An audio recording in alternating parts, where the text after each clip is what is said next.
Okay.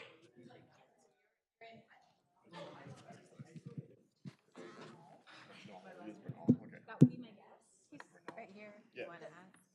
Ask Quincy. It is Bernal. Bernal. Okay, thank you. Nice job, Marcus. Yeah. That was our assumption, but you know what they say about it. Mm-hmm. Hey. Push to green.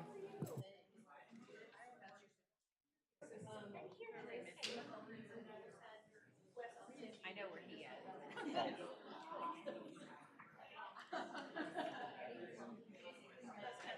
It is. I needed that food. That helped a lot. Yeah. Let's still get away from him. I'm already nervous enough as it is. I'm trying not to show up at the same time too. It's like, hey, that's why we're all a team. Thanks for the book. I was through it again last night. Just kind of, I'll bring it to you.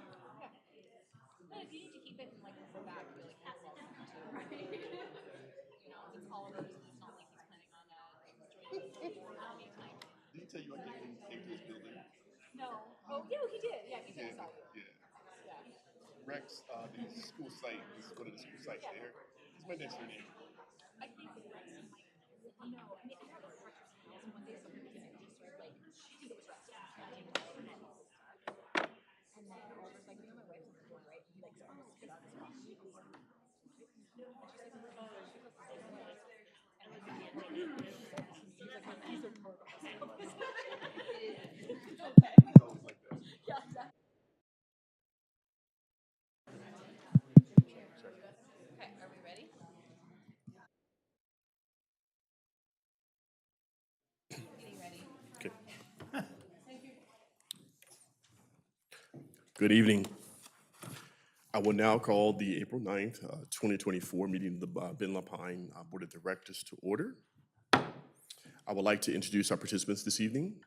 To my immediate left, Director Amy Tatum, Keena Chadwick, Carrie McPherson Douglas, Cameron Fisher, Shirley Olson. And to my immediate right, Superintendent Cook, Deputy Superintendent Laura Norquist, and Board Chair Janet Bojanowski. I am Marcus LeGrand. Board Clerk, that's what I said, I thought. I'm sorry, my fault. Oh, wow. Janet Bojanowski, thank you. I am Marcus LeGrand, Vice Chair of the Board. We also have Quincy Bernal from Ben Senior High School and Wes McGovern from Summit High School, joining us from the Student Voice Council. We have Aaron Trimble and Hannah Westfall joining us for ASL interpretation. A Spanish interpretation of the meeting is being provided on the BLS School Board YouTube page. In order to ensure all the safety and ability of the board to focus on business, it is asked we all have the audience to adhere to the board meeting attendance expectations. This excludes being seated and holding signs on the chin level. If there are no available chairs, individuals will wait in the lobby until one is available. Thank you. And now please stand, remove your hats, and join me for the Pledge of Allegiance.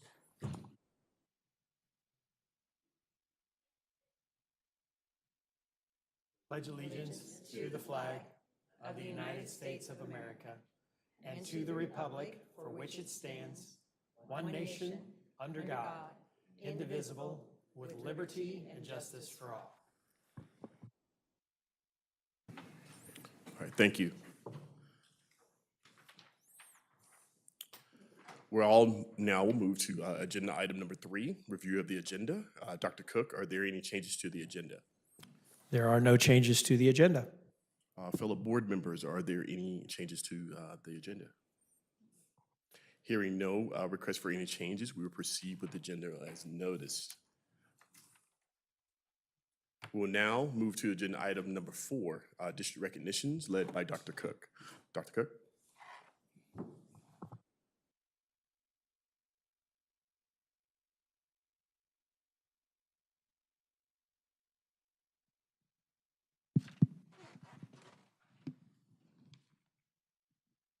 So as you know, for Champion of Students Awards, typically we're giving away an award to an adult. At this Champion for Students Award, we're giving an award to a student for supporting students. Chloe, could you come join me?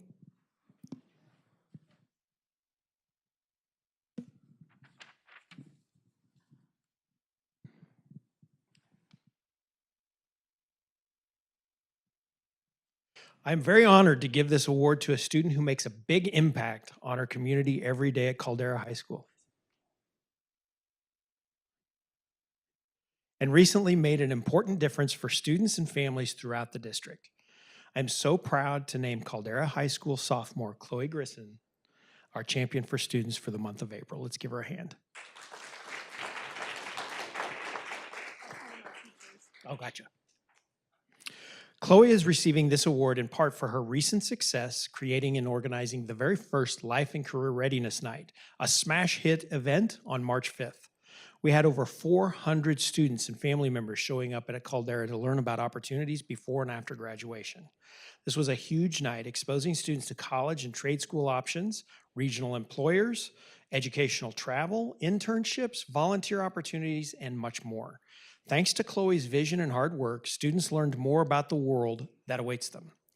But her nomination came before this success. Her sister Mackenzie, a freshman at Caldera, wow, that's impressive that your sister would nominate you. My sister would have never done anything like that for me. Her sister Mackenzie, a freshman at Caldera, took the time to nominate her with this submission. Chloe and her DECA team went to Florida because they got first in state. She got into the National Society of High School Scholars and is in teen council. She's planning a college and career fair. She has a 4.0 GPA, is in advanced math, and is taking AP Physics as a 10th grader. We love this submission we love that this submission so much and that it came from Chloe's younger sister, who so clearly has a role model. Chloe's DECA advisor, Becky Tucker, shared this about Chloe. Another page. Chloe's heart beats with passion for service. She's a beacon of change, always ready to step up and make a difference. Her dedication to helping others and her commitment to bettering her community sets her apart, showcasing wisdom beyond her years. Stephen Duvall, the director of College and Career Readiness, worked with Chloe on the Life and Career Readiness Night. He also added, I could not be more impressed with the drive and passion of Chloe Grissom. She had a vision and used every means necessary to ensure that this event came to fruition. In her work organizing monthly meetings, emailing hundreds of community members, and creating an agenda for the evening, we were able to successfully host one of the best attended community events in recent memory. I am eternally grateful for Chloe and her work on this event. So, I hand you this. Now I'm going to read what's on the certificate. In recognition of your success with creating and organizing the district's first Life and Career Readiness Night at Caldera High School on March 5th, 2024. Thanks to your vision and hard work, students and families learned more about the world that awaits them. Your commitment to service makes a meaningful impact on your peers and creates positive opportunities for those around you. Ben Lapine Schools is proud to count you among our champion for students. Let's give her a huge round of applause. And the criteria, I just would add, the criteria is that somebody has to nominate you, and you had 3 people nominate you. So maybe we should give you 3 certificates. What would you like to say about that event and what kind of impact it had on you putting that all together? Well, it first started with an idea. It was a small idea me and my advisor had, and I was like, on our DECA manuals, we had to choose one, and I was like, well, college and career fair it is. Like, that sounds the most fun to do.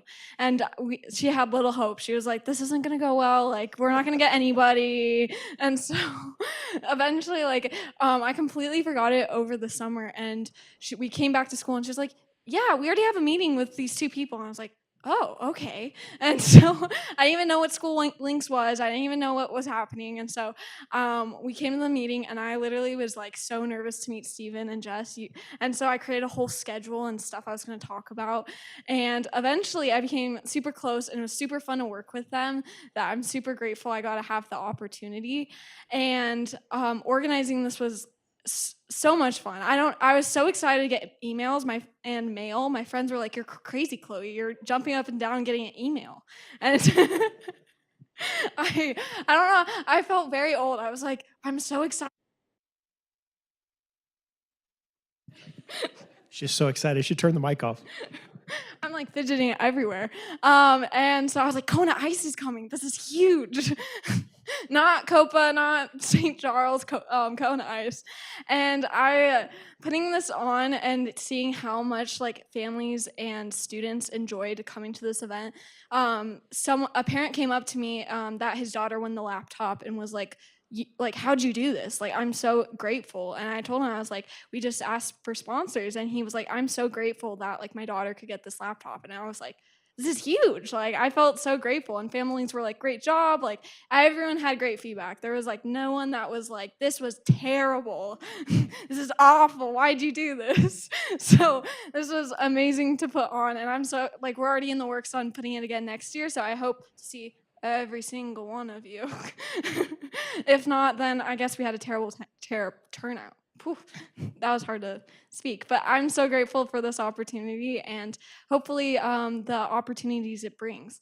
And I probably won't become a wedding planner like Steven said, but I do want to go into project management. It's something I want to do. Oh my God, let's give her another round of applause. Well done. Yeah. And that's it for, oh, you want a picture? Yeah. Hey, why don't you guys come up? Chris, why don't you guys come up? Let's get a picture celebrating her too. This is super cool.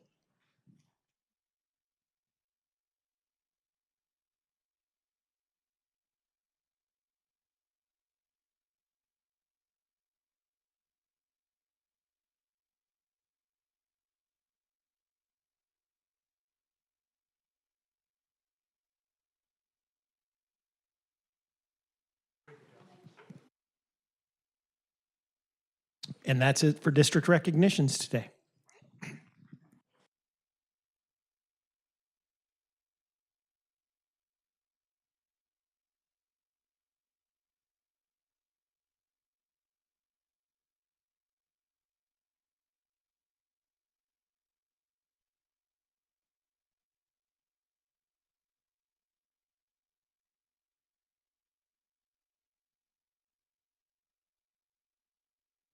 Thank you, Dr. Cook, and congratulations again, Chloe. Now we're going to move to agenda item 4B, Resolution 1963 Teacher Appreciation Week. And I'm going to ask Director Tatum to read the proclamation, please, or resolution, please. Resolution number 1963, Teacher Appreciation Week. Whereas teachers shape our future by their commitment to student success, and whereas teachers engage students from many backgrounds and experiences, and whereas teachers spend countless hours preparing lessons, evaluating progress, counseling and coaching students, and performing community service, and whereas the community recognizes and salutes our teachers for educating our children.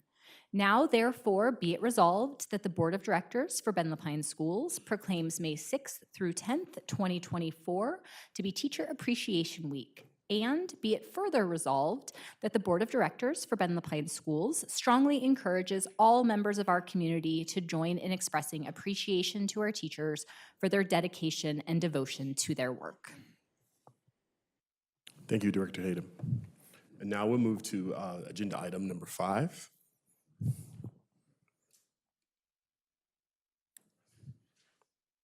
Okay. On April 4th, Board Chair Melissa Barnes-Locklear submitted her letter of resignation to the Board of Directors as she pursues other interests within the district. On that note, the board must take action to declare Zone 6 at large vacant and adopt an appointment selection process that will garner potential candidates. Each of you have a handout in front of you that outlines the selection process and the timeline. The proposal delegates a selected team comprised of 2 board members to review the applications, interview the candidates, and present a final recommendation to the board at the June 18th meeting. Applications will be due May 29th, and the new appointee will be sworn in on June 9th at our regular meeting. At this time, we'd like to entertain a motion. Oh, and also I would like to add that Director Tatum and Director Fisher will be in charge of helping as a team to be able to help with the recommendations of finding who that person may be. And at this time, I would like to entertain a motion. I move to declare the Zone 6 board member position vacant and to adopt the proposed appointment selection process presented with Director Tatum and Director Fisher serving on the selection team. Second. And now I'd like to call for a vote. All in favor? Aye. All opposed? And it goes unanimously. 6. Right, okay. Marcus, I just want to say you said June 9th rather than July 9th, which Thank will be you. the appointment. Thank you for that. Thank you for that correction. It is July 9th. Thank you very much. All right. Yeah. With the resignations of the board chair, we would need to elect a board chair and a vice chair. These two positions will be hold office until the next election at July 9th, 2024 board meeting. At this time, I will entertain a motion for the board chair. I move to nominate Marcus LeGrand as board chair. I second. I will now call for a vote. All in favor? Aye. Aye. Aye. All opposed? I am going to be abstaining because I won't be the person in that position. The vote passes with 5 yeses and 1 abstention. Thank you. And at this time, I would entertain a motion for board vice chair. I move to nominate Carrie McPherson Douglas as board vice chair. I second the motion. I will now call for a vote. All in favor? Aye. Aye. Aye. All opposed? Any abstentions? That's me. All right, the vote passes with 5 yes and 1 abstention by Director of McPherson Douglas. Thank you. And now we'll move to action item number 6, our Student Advisory Council report.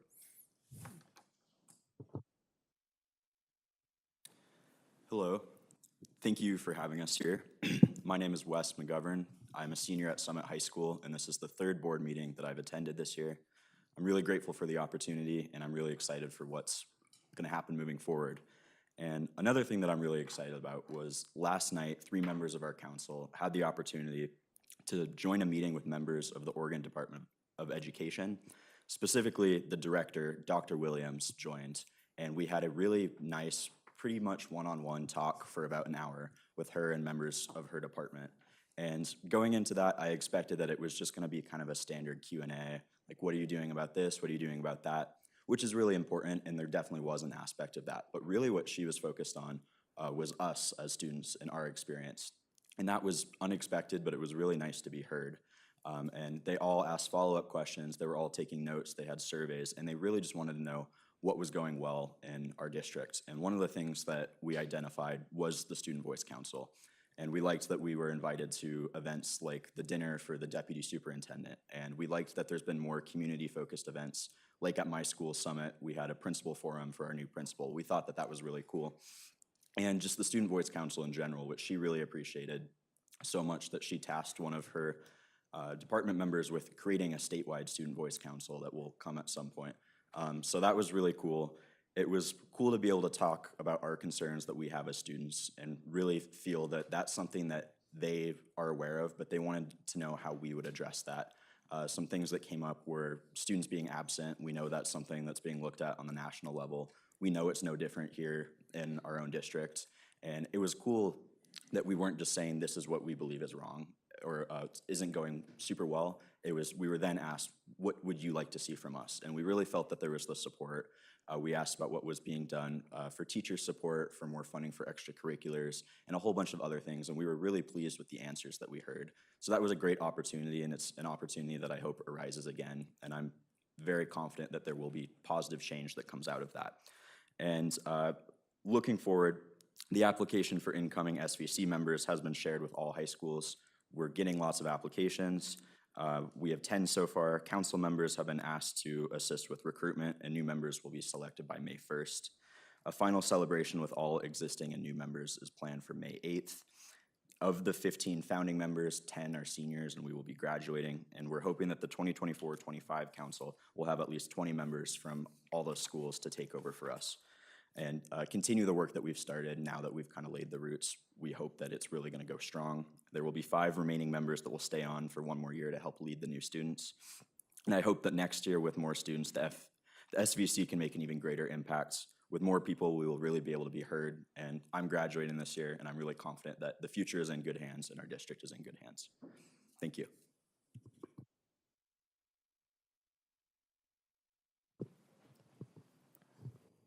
How close do I have to be to this? Hello, my name is Quincy. I use he, him pronouns. This is my first board meeting with you all. I am a junior from Ben Senior High School, and I will be a continuing member of the Student Voice Council into the 2024-2025 school year.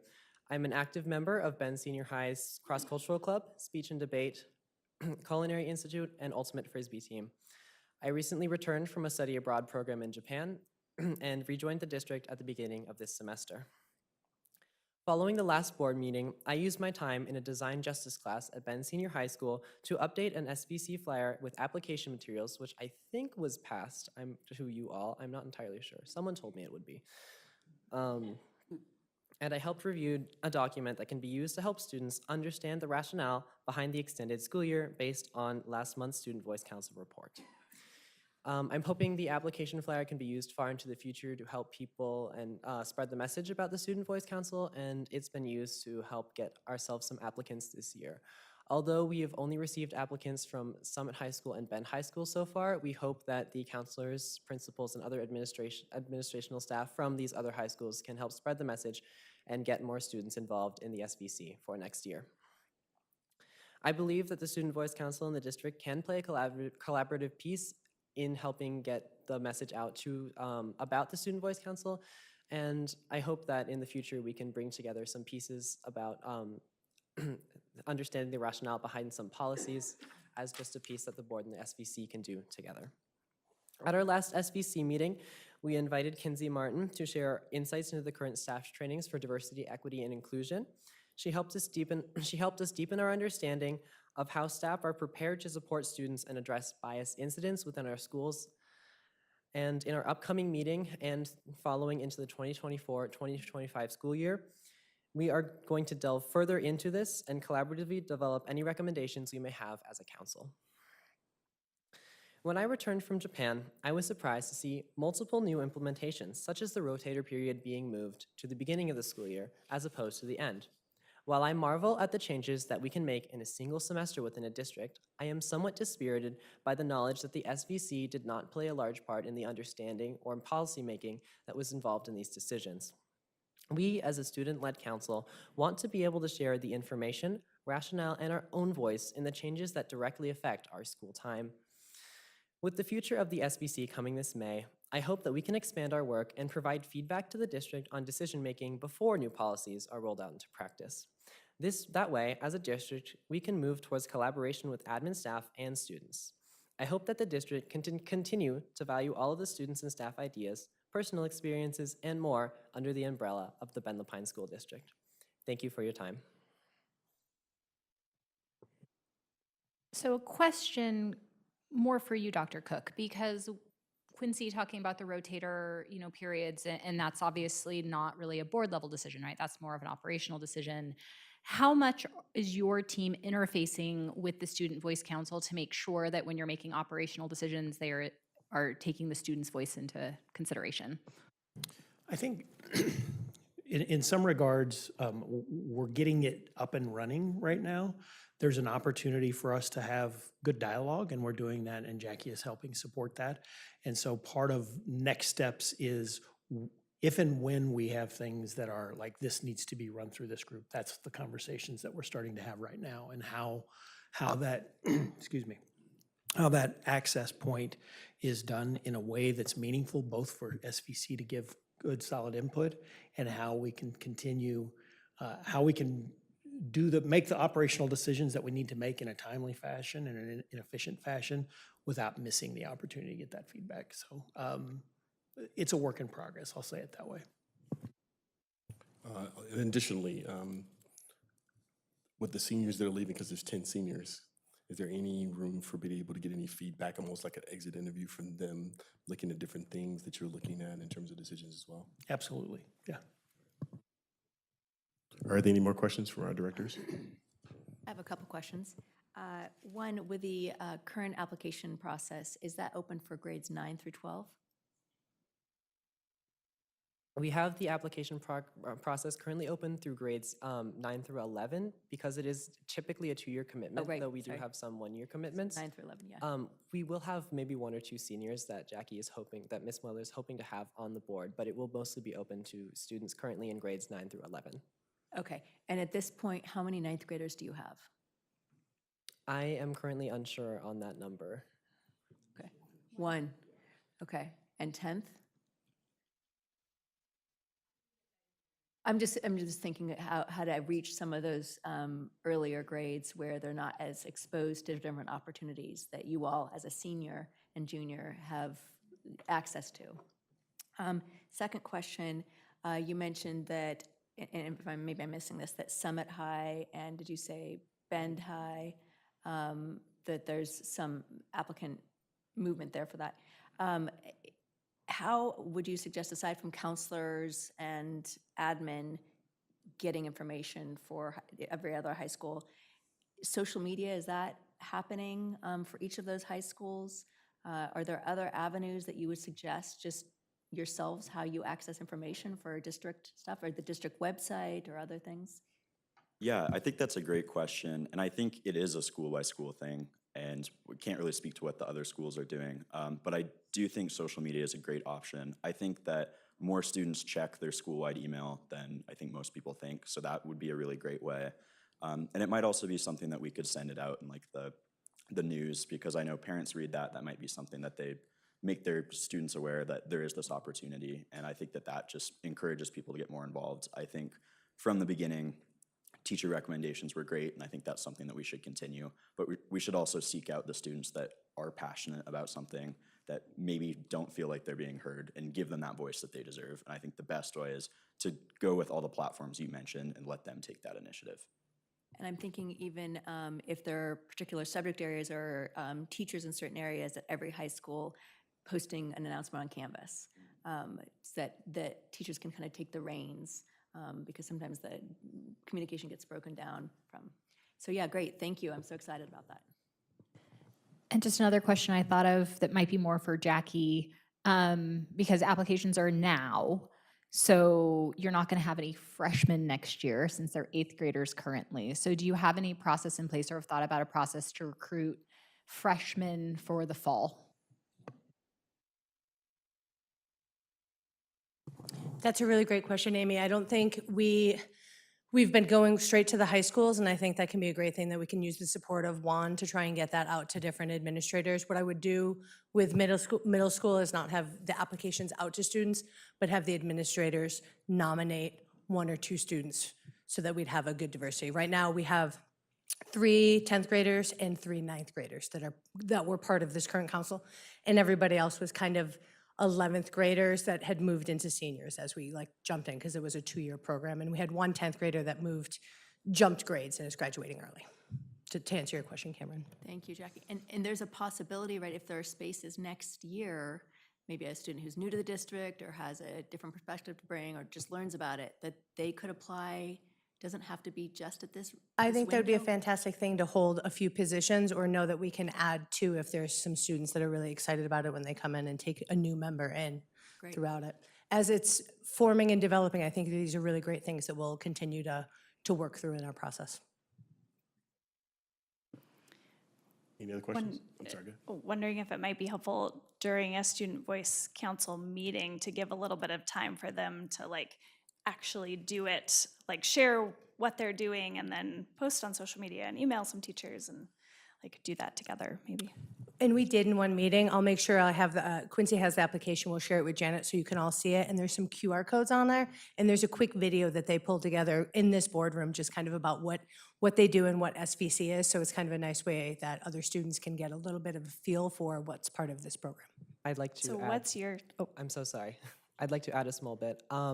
I think it's really powerful. I've been running around with that flyer to different clubs, activities, and et cetera, trying to get people involved. I think social media and emails are great, I think it's really nice to have a student voice council member, advisor, or district staff in talking to students about what a great opportunity this is.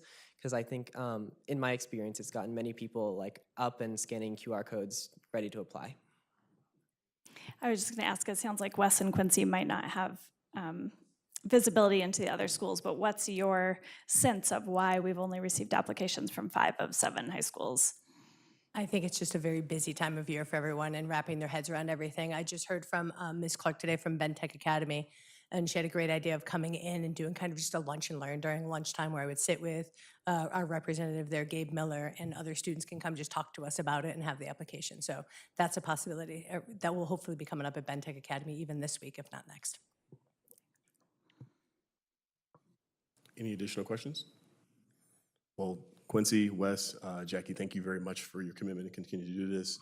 And I can't looking forward to what's going to happen in the future. And also just a reminder, Quincy is your first meeting. So when we do have different things that we talk about, you definitely can chime in just like the rest of the directors. If you have any questions or any concerns, or just raise your hand or whatever, and we'll acknowledge. Thank you. Just wanted to let you know that. Now we move to agenda item number 7, public comments. The Board of Directors leadership value communications with students, families, staff, and community members as it helps to guide the work of Ben Lapine Schools. Public comment is just one of the many avenues available to ensure this connection. Members of the public may always submit thoughts, questions, and concerns to the board via email as well as in writing. Individual board members also make themselves available for phone, video, or in-person conversations. This said, I want to remind the public that while this is a meeting in the Board of Directors that takes place in public, this is not a meeting with the public. It is a meeting with the board to conduct district business.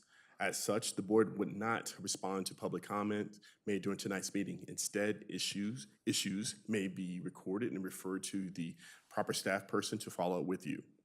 We'll now open the public comment, hear from stakeholders on the topics in order that they appear on the agenda. Our policy is typically allowed up to 2 minutes per speaker until the time cap has been reached to that agenda item. We typically allow up to 10 minutes of comments per agendized item and 10 minutes for comments on non-agendized items, as a whole of a maximum of 45 minutes of public comment during the meeting. A timer is provided on the large screens that you see in our virtual attendees and ensure every speaker receives updates during the presentation on remaining time. If the speaker goes over time, if the speaker's message is not adherent to with our policies, for example, being personally directed, abusive, discriminatory, repetitive, or off topic, I may ask the speaker to cease and terminate that speaker's privilege to address the board. At this time, I would like to hear from Mr. Stephen Epstein.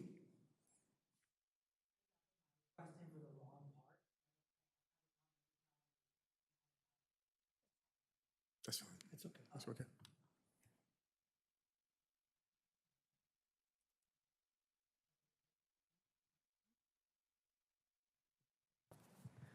Hi, everyone.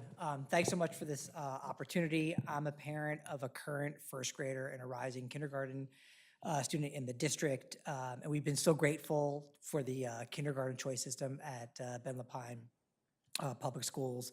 We've had a really positive experience at Juniper Elementary so far. We've had an awesome kindergarten teacher, Ms. Gregg, for my daughter, an awesome first grade teacher, Ms. Alexa. The school's got fantastic leadership with Mr. Wolnick and Ms. Scott, who have been so supportive of everything that we have had questions about. And I've had the opportunity to come in and see my daughter do the coding program, and so you're really excited doing that. They invited parents in for an hour of code or a half hour of code, and so you're really being enthusiastic and developing knowledge and skills. And in my conversations with Mr. Wolnick and looking at the information on the district website, I've seen offerings for coding past Juniper after 5th grade, computer science offered at the middle school level, computer science and STEM and engineering fields with a connection to certain CTE offerings at the high school level. However, I think there's an opportunity to build a more coherent K through 12 coding computer science program, very similar to like the K through 12 dual language program that the district has so impressively built out over the past several years.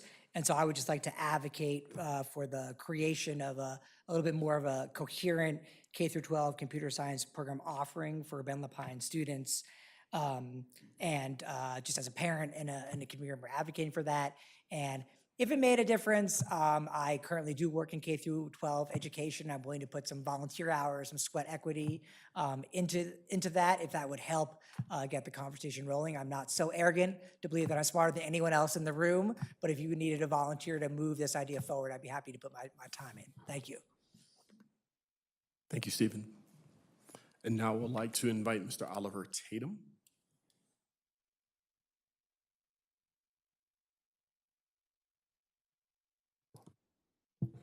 Happy to see you tonight, friends. I've been looking forward to having an opportunity to come and speak with you guys. Finally, there's an agenda item that I am really passionate about. I want to talk to you about masks. Too soon? You might recall a couple years ago, I ran as a candidate in a little local election. In my first campaign event, at the end of it, this gentleman came up to me. He was holding a check, and he said, "I have a check here for you." I don't know if any of you have met Glenn Van Cise. He used to be on the Environmental Center Board. Eccentric looking fella, really smart. Waving a check, he said, "I've got a question for you. Who is your favorite teacher?" And I'm thinking, what does this have to do with county commissioner? Who are you? Why are you asking me? Is this a trick question? But the answer came into my head right away. It was Mrs. Carmichael, my 8th grade English teacher, when I was a student at Pilot Butte Middle School. And I'm glad that that was the correct answer. It happened to be his wife, and so he handed me a check. But I had no idea of that. And the reason why she was my favorite teacher, despite the fact that I don't have fond memories of middle school, was because she was such a challenging teacher. She pushed us to be excellent in writing. We learned Greek phonemes. It was advanced English. And that's why I was so excited for my daughter to go to Pilot Butte Middle School after finishing the 5th grade tag program at Juniper, and why I have been so profoundly disappointed by the experience that she's had so far. And I don't want to pick on Pilot Butte. I'll just point to the fact that I got to sit in on a School Improvement Wednesday meeting at Pacific Crest where I work, and I got to be a fly on the wall as the teachers reviewed the Youth Truth data, and there were so many things to celebrate because it's really an awesome school with a fantastic culture. But then they got to the opportunities, and it was, do you feel challenged? And for another year, the students didn't feel challenged. And the teachers are scratching their heads going, why? And one of the teachers raises their hand and says, you know, it's getting really hard to meet all the needs of these students. And I think that speaks to the experience my daughter is having and why I am pleading with you to improve and expand your tag programs. Thanks. Thank you, Oliver.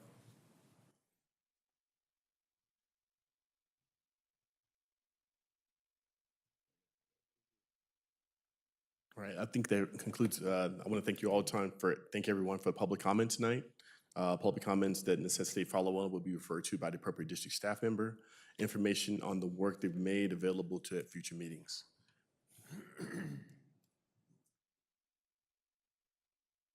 And now we're going to move to agenda item number 8, consent for agenda. I will entertain a motion to approve the consent agenda. I move to approve the consent for action agenda items as presented. I'll second.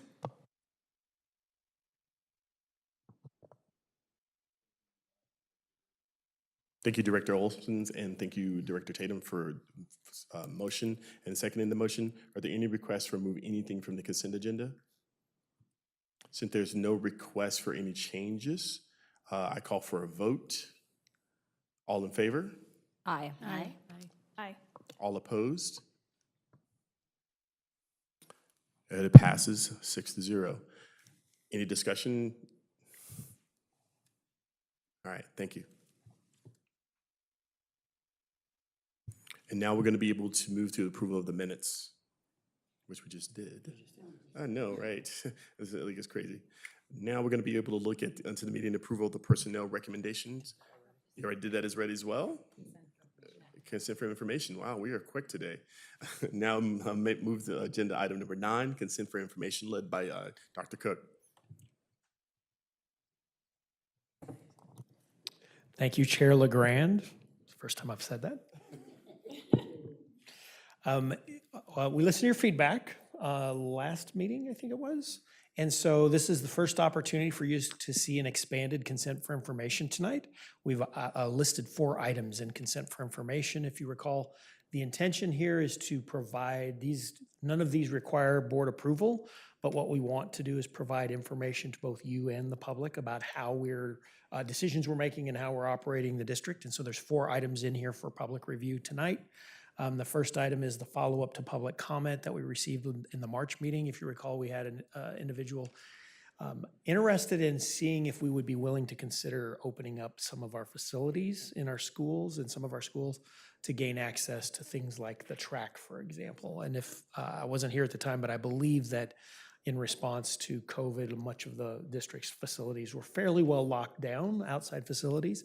And so as you note in that reply from our team, we are actually investigating, and I think we've got a solution that's going to work to give what we would call limited access to the public back to our facilities in some regards, with a plan for how we would intend to monitor those in case of, I think the thing that comes to mind right off the top is dog and pet stuff. I just didn't have a word, I'm sorry. Excrement, okay, well, I was a lot of syllables there, but anyway. We're looking through what we would need to make sure of to be in alignment with our insurance provider and a couple of other things, and I think this is gonna be something we're gonna have a solution to. The second thing that I want to draw attention to is our sustainability update, which, if you recall, one of the conversation topics was moving reports that are expected out of the executive limitations as a part of our board policy governance model, is moving those into a report mode that would live in the consent for information. So this is a new report from our sustainability initiative, and I want to thank Jackie for her work in this area. And the last but not least is the annual report for executive limitation 4.4, which speaks to facilities. I take that back. We have both a facilities report, and because we had our budget meeting prior, we're also incorporating the third quarter financials report into our consent for information as well. And so those 4 items are there. If you have any questions, I'm glad to answer them if I can, and if I can't, I'll find somebody that can. Thank you, Dr. Cook. Are there any questions or discussion about any of the reports? And directors, feel free to take a look at the reports. And I know, like Dr. Cook stated, we can definitely get to the appropriate person to be able to answer any questions with the questions you may have. Or like you said, to send an email to be able to get some of the initial information. And I'm glad we kind of are doing this. It makes it easier for us to be able to facilitate some of the pieces that we need to continue to do. Since there's no questions, we will now move to agenda item number 10, starting with 10A on tag programming. Follow. Oh. Was it curricular adoption and then to 10? Okay, thank you for that. I appreciate it. Curricular adoption and then to the tag programming. Thank you for that, Chair Bojanowski.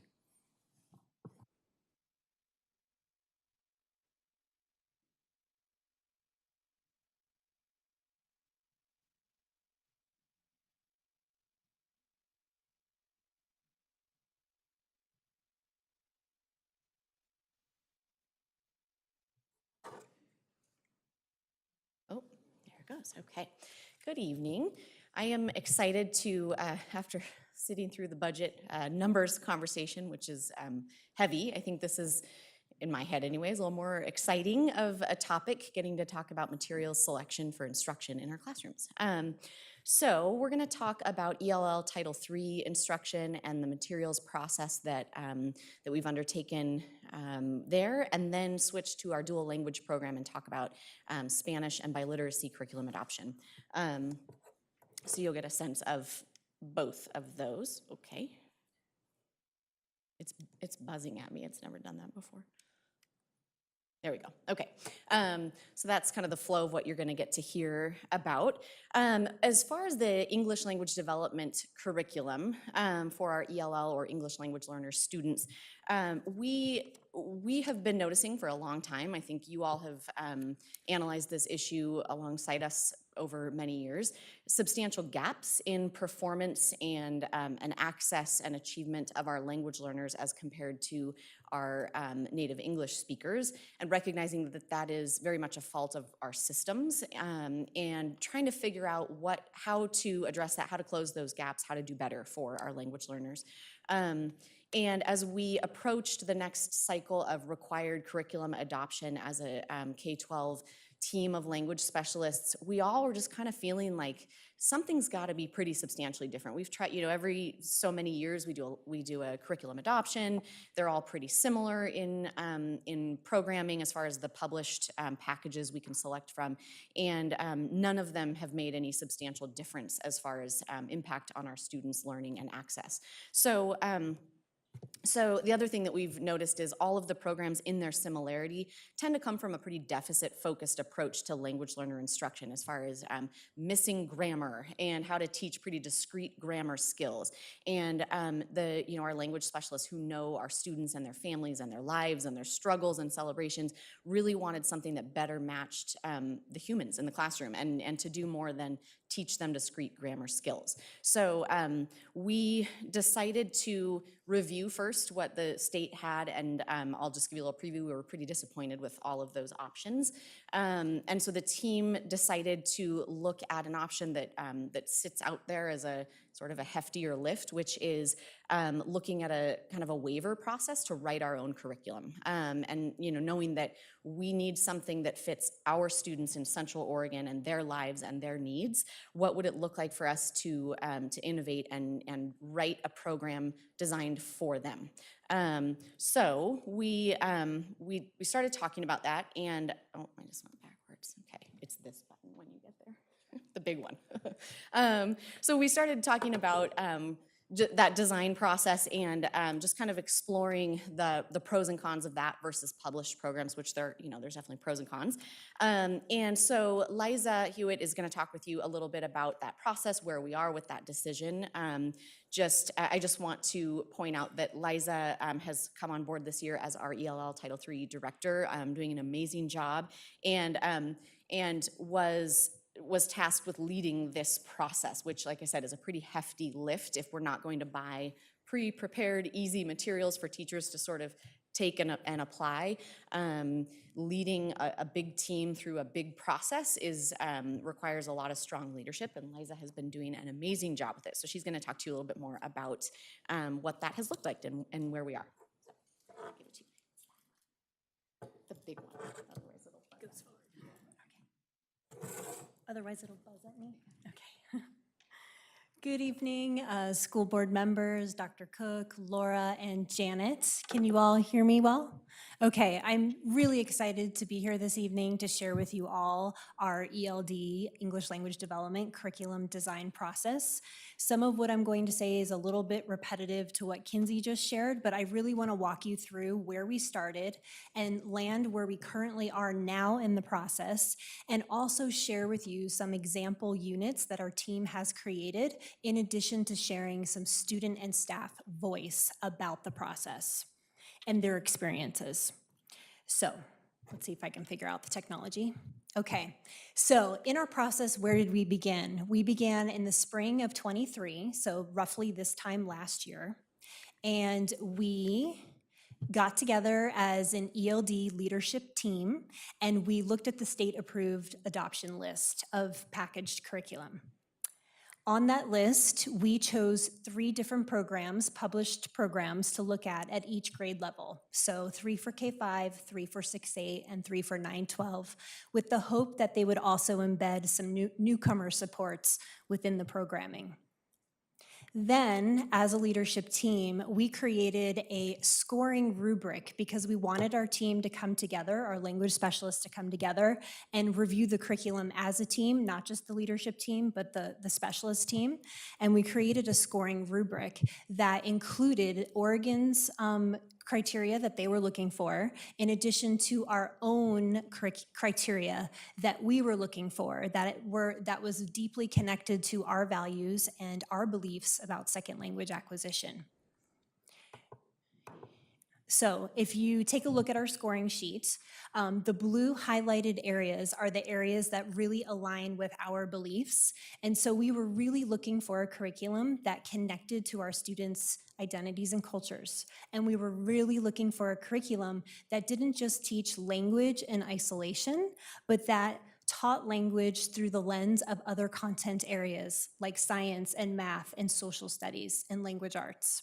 And we were really looking for a curriculum that provided opportunities for students to have shared experiences out in their communities that involved community members and family members, creating that partnership, and meaningful and engaging and hands-on, exciting. And we were really looking for a curriculum that had really authentic performance tasks that were relevant and linked to our students' lives. So we noticed that when the team was reviewing the materials and scoring, they were scoring on a scale from 0 to 3, 3 being met criteria for both, what the state's looking for and what we as a department are looking for, to 0 being not evident at all. Our average score came in at about a 1.5, so pretty low. So as a team, we then decided, still back in the spring of 23, that we were going to move forward with the independent adoption process. We were going to go on our own path. And we knew that we were going to need some support. So still back in the spring of 23, we hired some consultants with McTighe and Associates, and Dr. Amy Heineke came out to Ben Lapine, and did a 1-day, full-day professional development training around this idea of backwards design. She's the co-author of that book that's up there, Understanding by Design in the Culturally and Linguistically Diverse Classroom. And she helped us walk through the process of what does it look like to develop your own curriculum? Where do you start? You start with that performance task. What is it that we want students to know and be able to do? And then you work backwards. Well, what are the skills that students need in order to demonstrate that they are proficient on that performance task? Knowing that we also wanted to embed some of these other pieces that we really valued and were important to us as a team. Hang on one second. Okay, she also helped us create a template for our teams to use. So we're all consistently using the same template to design our curriculum. You'll notice, if you can see that, not all that well, you'll notice that there's a table of contents, but it walks us through, unit title, unit length, what are the standards. You'll notice that it's not only the English language proficiency standards, but there are also content standards like science, math, and social studies embedded. And it walks us through, well, what are those skills? What's the language acquisition needed in order to do these performance tasks? And what is that performance task? On the other side there, we intentionally wrote into our template, how are we going to connect with family? How are we going to engage community partners? What is going to be that shared experience? We wanted to intentionally write it into our plans. And how are we connecting to the arts? And how are we using students' first languages to cross over into their learning as they're learning and developing English? We broke our team into grade level bands. So we have a K1 team, a 2-3 team, a 4-5 team, a 6-8 team, a 9-12, and a newcomer. And all the teams have been working pretty consistently since last spring up to now in the current school year. And I would say we're in stage 1, phase 1 of the design process. It's been really exciting, and this is the part that I'm really excited to share. So, I'm going to share some examples, if I can get this to work. Okay, so first up, we have a unit called Weather and Patterns, and this is from kindergarten and first grade. And just give me 1 second to find my papers. Okay, here we go. I'm gonna put my glasses on too. Okay, so this is a unit, K1 unit called Weather and Patterns. Standards covered were English language proficiency and science. The performance task was, I am a meteorologist. The shared experience, students were able to take field trips to local parks to observe weather patterns and gather data. And our big community connection was John Carroll from KTVZ came to visit our K-1 students and talk about what it means to be a meteorologist. We even made the news. If you can see the top left picture, we were on the news, super cute. Carrie Jacoby, language specialist at Bear Creek, said, meeting John Carroll and having him share his expertise on Central Oregon weather encouraged my students to be curious and ask questions. He also shared the book he wrote about the water cycle, and my students love following the adventures of Robbie the Raindrop. Okay.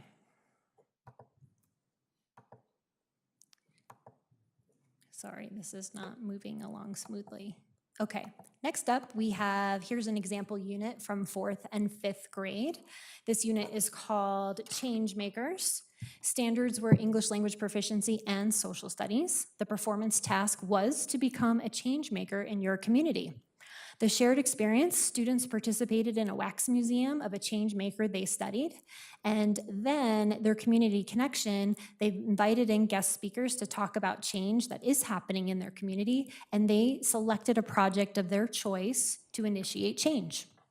And so in the top right corner, that is a group that selected the Pennies for Peace fundraiser. And Eliane from Ensworth Elementary said, I learned that anyone can be a change maker. You don't need to be famous, you just need to help. We can all be change makers.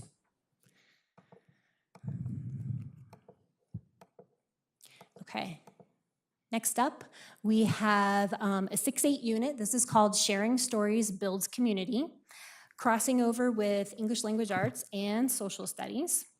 And the performance task was students will illustrate and write their own short stories about an event in their lives to express their ideas, feelings, beliefs, and values. Their shared experience, students will visit local elementary schools to share their story. And the community connection is they went to their local library and they learned how to storytell to young children. And Karen Corson from Pilot Butte Middle School said, when students are engaged in authentic tasks, they have buy-in. Typically, ELL students are embarrassed to talk in front of others, but not in this case. Even our newcomers shared their stories in Spanish. It was a great way to build community. And I do have a short little video, I don't think it's gonna play. Oh, maybe not. Okay. Next up, we have a 9-10 unit called Investigative Journalism in Action. Again, huge shout out to KTVZ because they stepped up and were our partners in this as well.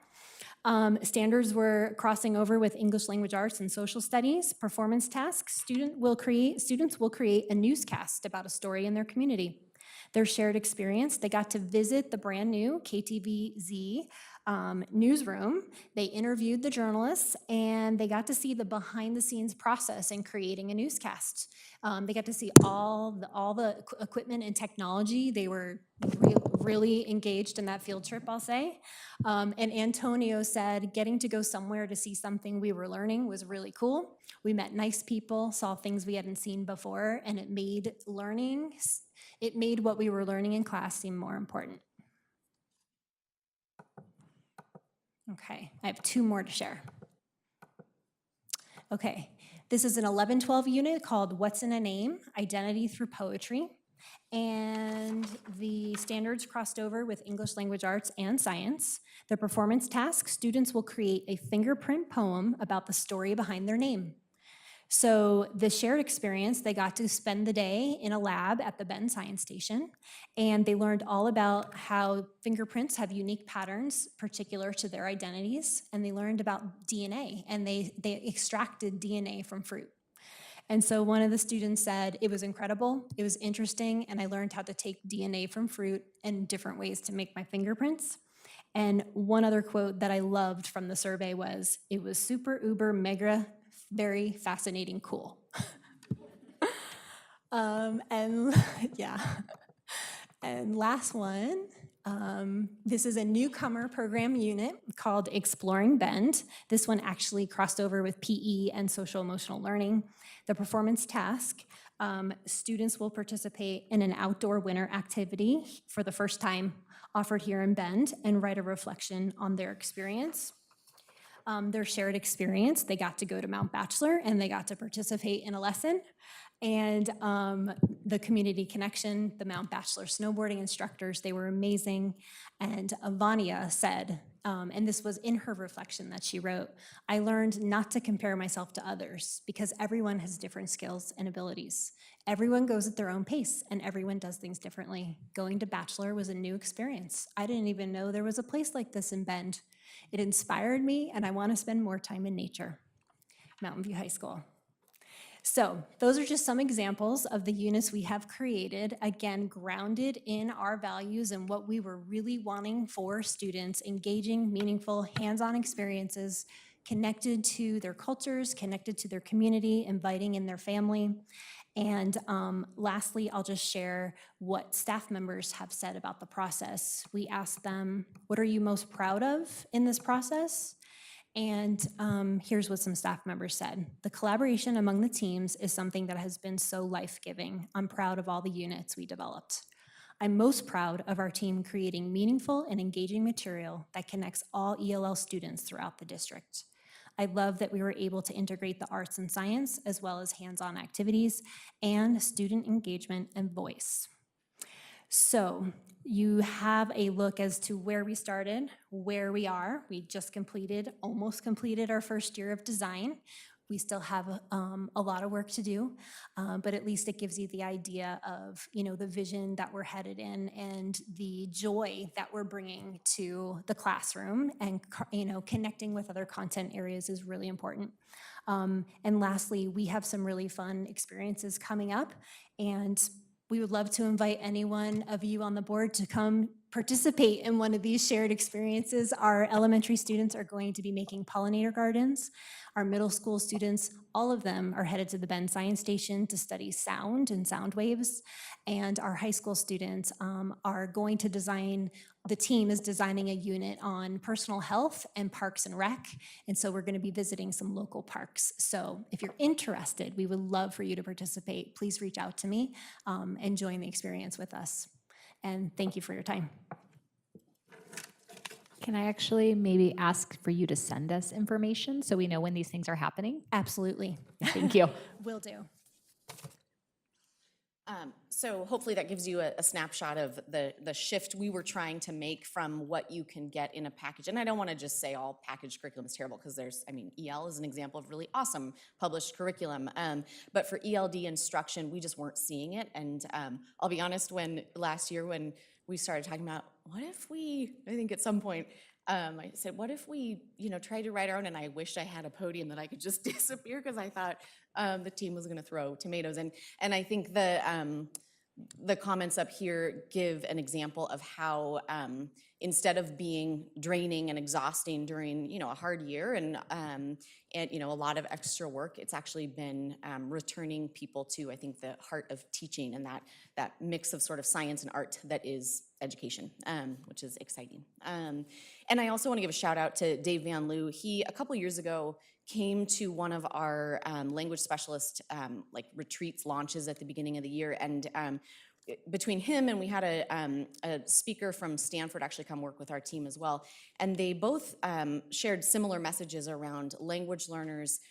You can teach all the vocabulary you want, you can teach all the grammar you want, but kids need experiences to hang those. When you think about it, like Velcro, I think was Dave's analogy. You have to have the other half, the Velcro, to hang new language on. And if kids don't have those experiences or know what Mount Bachelor is, what skiing is, you can't teach them that language when they don't have the schema for it yet. And so this approach has been kind of a two-part, then let's build those experiences, and it will make teaching them the language that much easier, and recognizing that our ELL students are not just void of rich experiences either. They have amazing cultural, and personal experiences they bring to the classroom that we should also be building instruction around. So lots of exciting stuff happening, and lots more to come. The idea too is to build about 3 years worth of units, so that, when you think about the 6th, 8th grade band is building units together, a kid goes through 6th grade and 7th grade and 8th grade, they're not going to repeat the same units every year. So lots of development that needs to happen,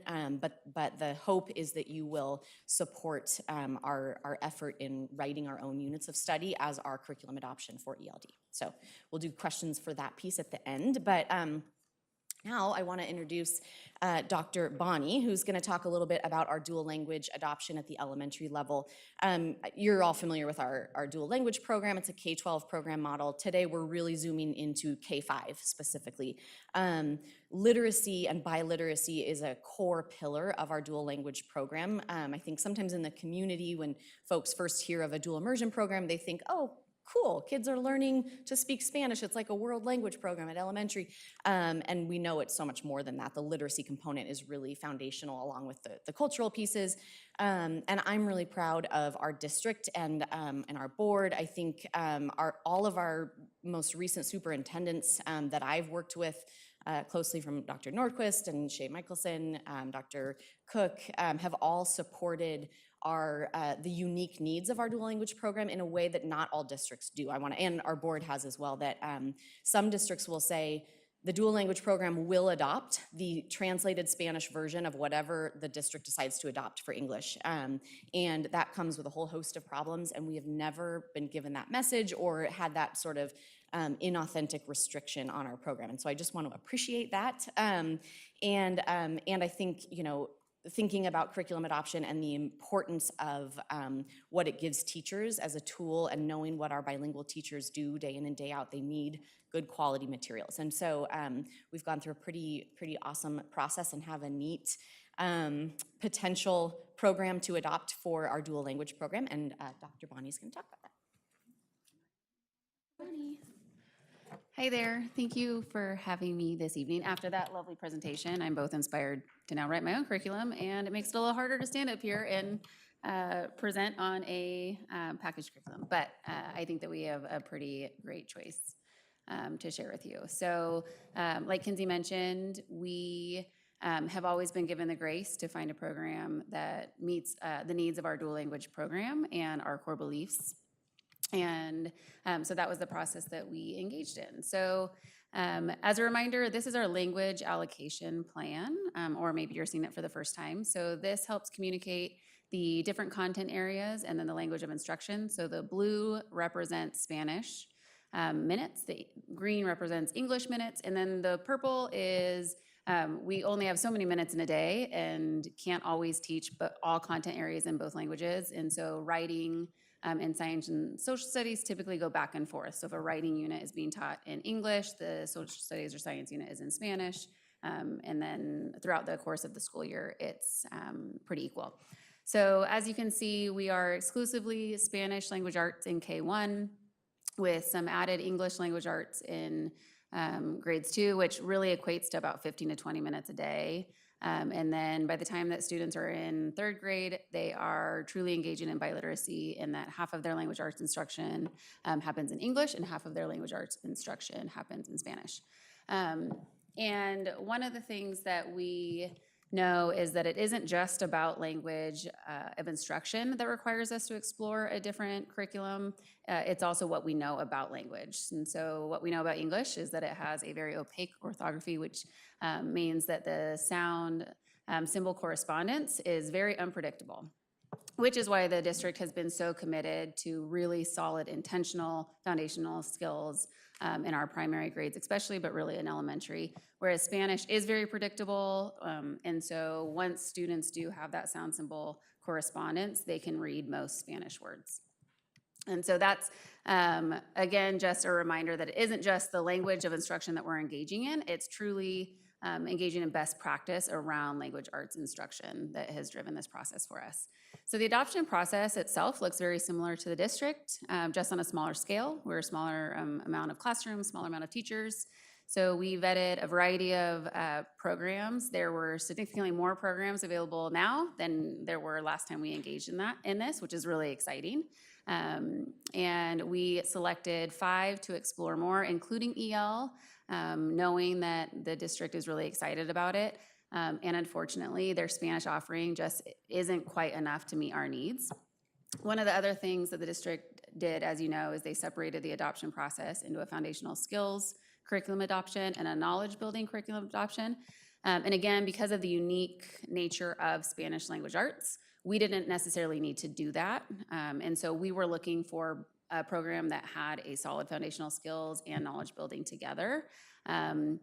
The finalist that we selected to explore further was Benchmark, which was actually one of the finalists for foundational skills when the district was going through that adoption process, and we were really excited about that prospect, knowing that that component of the program was really solid. After we selected Benchmark, we then did field testing in grades K, 1, and 4. Once teachers kind of gave the green light, yes, we want to continue moving forward with this program. Families were then invited into the schools, both at Bear Creek and at Jewel, to look at the materials themselves. Benchmark has a really solid caregiver component to their website, so they were also able to explore all the ins and outs of the digital portal and provide feedback via a Google Form survey. Oh, now you missed that slide because there's 0 going back with this. Yeah? Oh, thank you. So here are some highlights about Benchmark itself, which is the curriculum that we are proposing to you. There is a solid alignment with the science of reading research, but not just a translated approach to Spanish language arts. So instead of just saying, here is best practice in English and here's how you can make it work in Spanish, it is really looking at best practice as it relates to Spanish around how Spanish is taught in Spanish-speaking countries. They have won a variety of awards for their inclusion of authentic texts, not just in Spanish-speaking authors, but in the identity of their characters, which was something that we were really excited about, elevating that diverse experience, diverse voices. So it really kind of, when we think about the core pillars of our program and bicultural as being one of them, we looked through that lens as we were evaluating the programs, not just wanting to produce really strong Spanish readers, but that the text that they were being exposed to also met our program values. And so these were the guiding, in our rubric, so very similar to what Liza mentioned with ELD. These are the core components that meet our program beliefs that we were looking for. So again, that authentic literature versus translated text. The only texts that were translated in Benchmark are nonfiction, which is a pretty common practice. Representation of Latino culture and multicultural themes. Differentiation, not just for reading abilities, but for different linguistic proficiencies. That there is a really intentional scope and sequence for language development. Specific dual language instructional strategies and intentional cross-linguistic connections, and then again, that authentic approach to foundational skills. And this program, amongst really great programs that we looked at, scored significantly higher in all of those areas.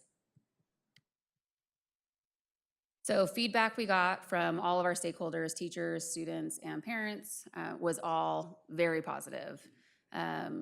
We had our 3 grade levels that we did the field test all did a complete unit, so a complete 3-week unit, and students were so excited. They loved how engaging the texts were, how engaging the lessons themselves were. And again, we looked at Benchmark really closely already as a district a couple years ago, and so a lot of the feedback was really represented in what the reps were saying at the time, and now we got the chance to do it. So throughout this process, the last thing that we really noticed was in that biliteracy approach, our 3rd through 5th grade teachers were, in theory, looking at having to navigate 4 different programs because our district chose to separate the adoption into foundational skills into 2. And it had been our practice prior in our to adopt the English curriculum for the English portion of our language arts instruction. In our English, and that is happening right now with Really Great Reading, HD Word.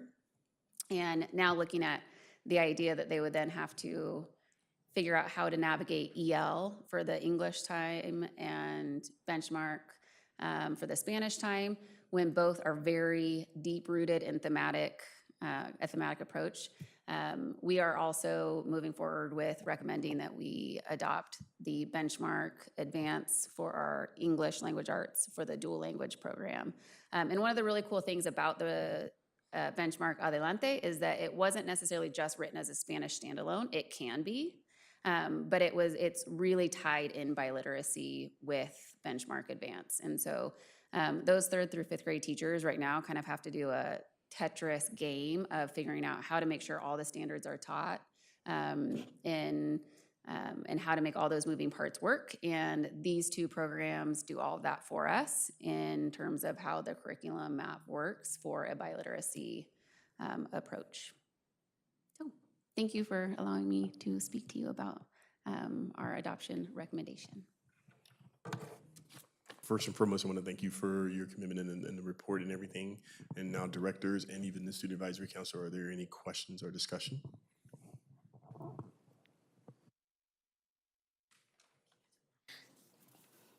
I have a question, but I don't know that it's necessarily for you. I love that you're designing your own curriculum because you realize that what the state had was so deficient in actually meeting the needs of our kids.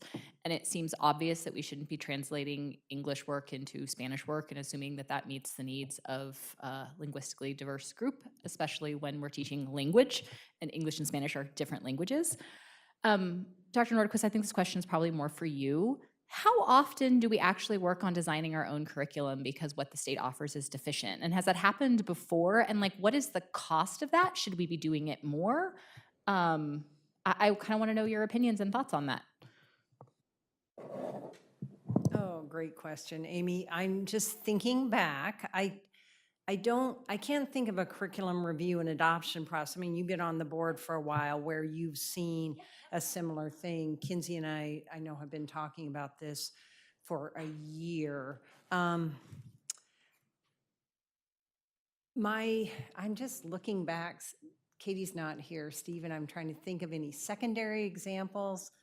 We've had a couple times where it was like, we've had a couple examples where I can think back to like science where we did an official adoption of like one, but had other supplementary things that we piecemealed things together ourselves, but we didn't create them. We kind of a la carted it. So that's the closest example I can remember in the last 10 to 12 years. And, you know, like in the design of Canvas courses, we've had subject area teachers, you know, like US history teachers kind of, and again, I think not a lot from scratch, but hybridizing adopted curriculum, because as you know, I mean, all textbook curricula have leave some room for growth.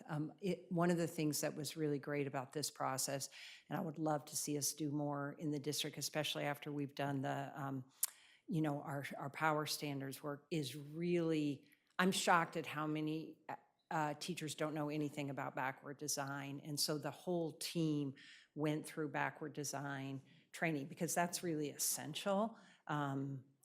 So it's a great model for the rest of us, and I would like to see us doing more of it. Can I would just add, just to be super transparent, it is an expensive process. Just the investment in bringing in that expertise, the professional learning through the backward design folks, and then the release time for teachers to do this on an ongoing basis, and to make it not feel like we did a year of a thing and now you have your curriculum and it's, you know, we checked a box and now it's done.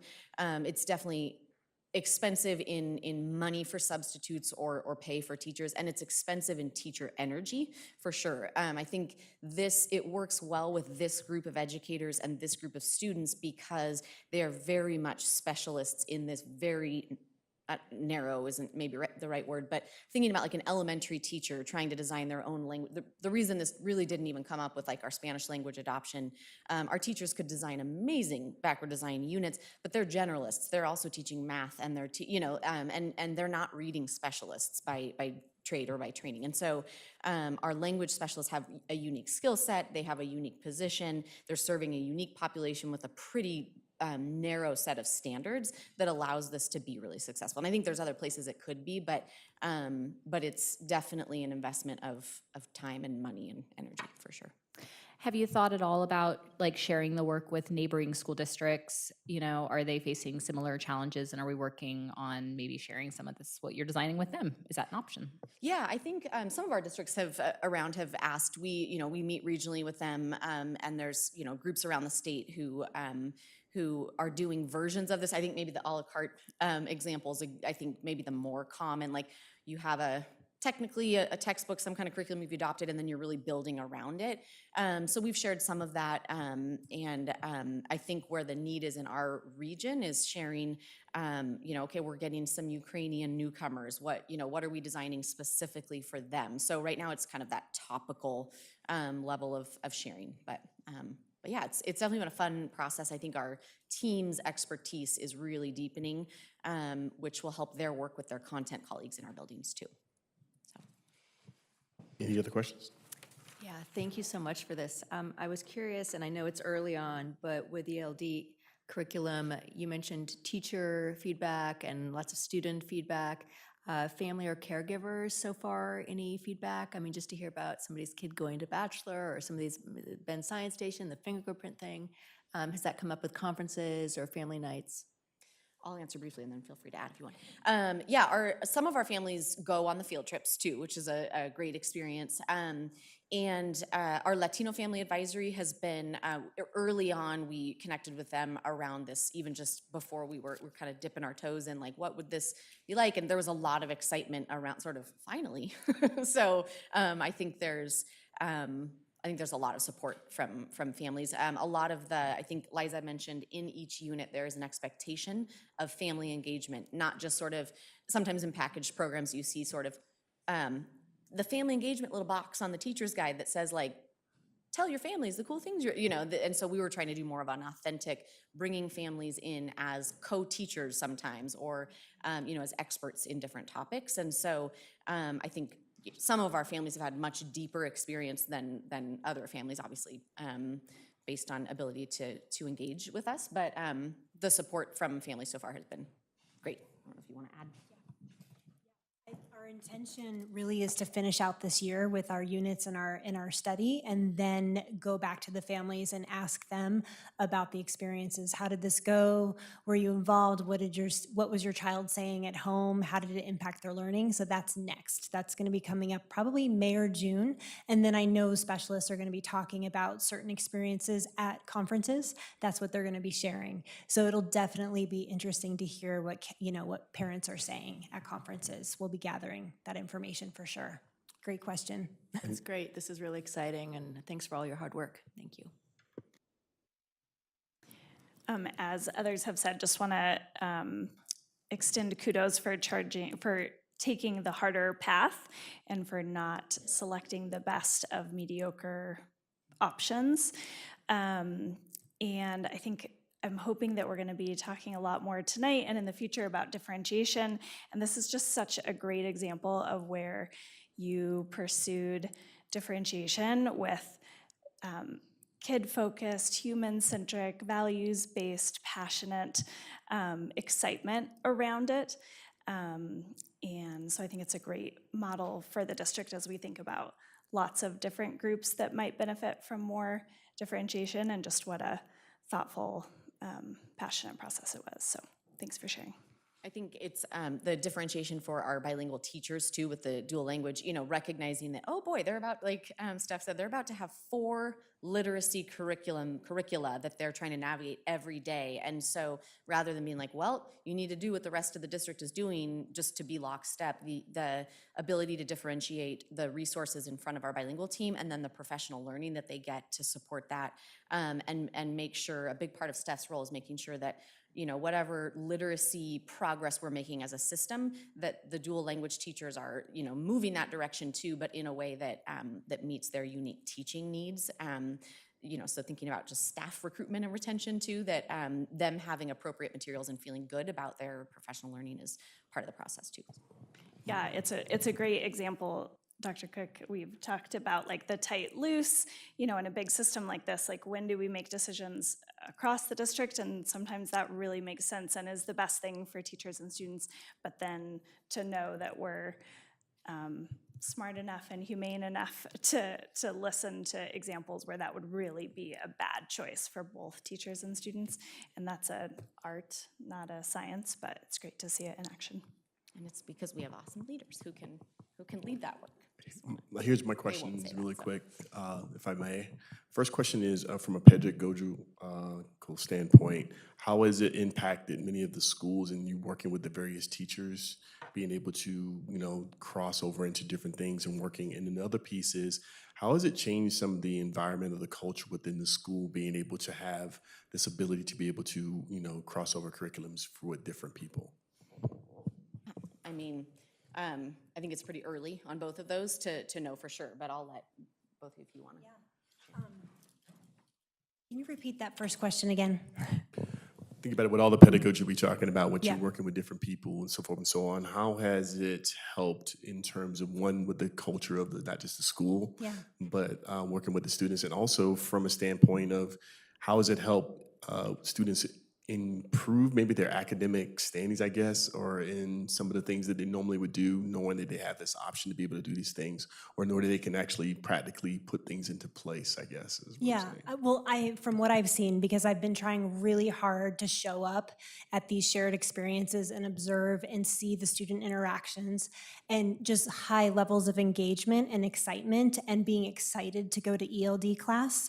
And then being able to transfer some of those skills that they're learning around science or around social studies back into their classrooms. In particular, this middle school unit that's coming up, the team recognized that there is the process, the scientific process that's happening in their science classes, and a lot of the kids just didn't really understand that process or the steps of the process. So by teaching it through ELD, they're gaining some confidence and they're gaining some knowledge before actually, going back into their classroom and being able to step up and say, hey, I know what this is all about. And so they're being able to transfer skills, and it's also creating partnerships with content teachers, which is really nice. And I think I agree with Kinsey is that we're in the early stage of this. We've only designed at the elementary level, we're on unit 4. At the middle school level, we're only at 2 units. And at the high school level, we're also at unit 4. So going back and talking to those content area teachers and asking, their thoughts, I can tell you one of our specialists said it is amazing working with science teachers and getting their input on what standards we should cover, what topics we should cover. And I think it's really helping the kids when they go back into those content classes. So every teacher is a language teacher. You can't teach language in isolation, right? And so teaching language through content makes a lot of sense, Thank you. if that makes sense. Makes perfect sense. And Dr. Norquist, to use your example of the textbook, textbook is just like AI is right now. You don't need it as to cheat, you need it as a guide only. I think that's a good reference point, example to understand that textbook piece. Are there any other additional questions, directors? Yes. Yes, and student council, I'm sorry. Quincy, go ahead. Mine's really quick, I promise. I feel very moved by this because as a foreign exchange student, I found myself listening to this presentation and being like, gosh, I wish I had that while I was studying abroad. And I think it's really powerful that students, coming to this district have this opportunity. My one question would be that there's a lot of engagement with the community around them, and I was wondering how much your curriculum focuses on students' engagement with other natively English-speaking classmates in their own schools. Whether it's increasing that engagement? Correct. Again, this is really early on, but I do believe that they are bringing that excitement and sharing those experiences with their classmates when they go back into their classrooms, and sharing it out, in the halls at recess, or, hey, we went to Mount Bachelor today and it was amazing. So they are sharing and they are connecting in different ways about their learning, which is exciting to see. So they might, teenagers sometimes don't want to talk about what they're learning, but they're talking about what they're learning. I appreciate it. Thank you. Yeah, not a problem. So I have a question about, has the inefficiencies around language been shared with the state? Yes.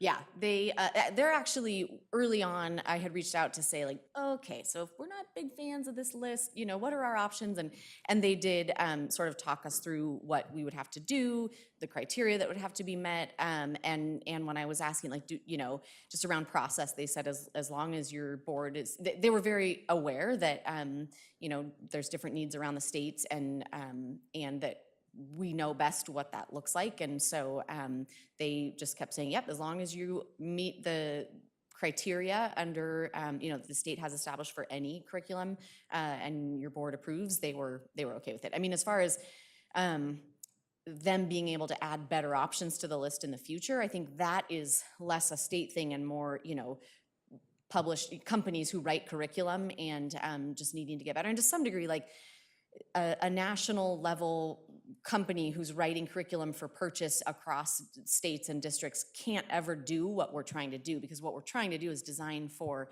kids who live in Bend right now or who are arriving to Bend right now. And so, I think they can get a lot better, but I do think the state is aware of that. They just try to pull like, well, these exist and here's the best of what they do skim a lot off as well before they even give us the options they give us, so. That was kind of my question too, Kina, was do we have to submit to the state and get a formal approval, or does the board approval stand if it meets the criteria? Mm-hmm. Yeah, the second one. And then I had a question about the language allocation table there.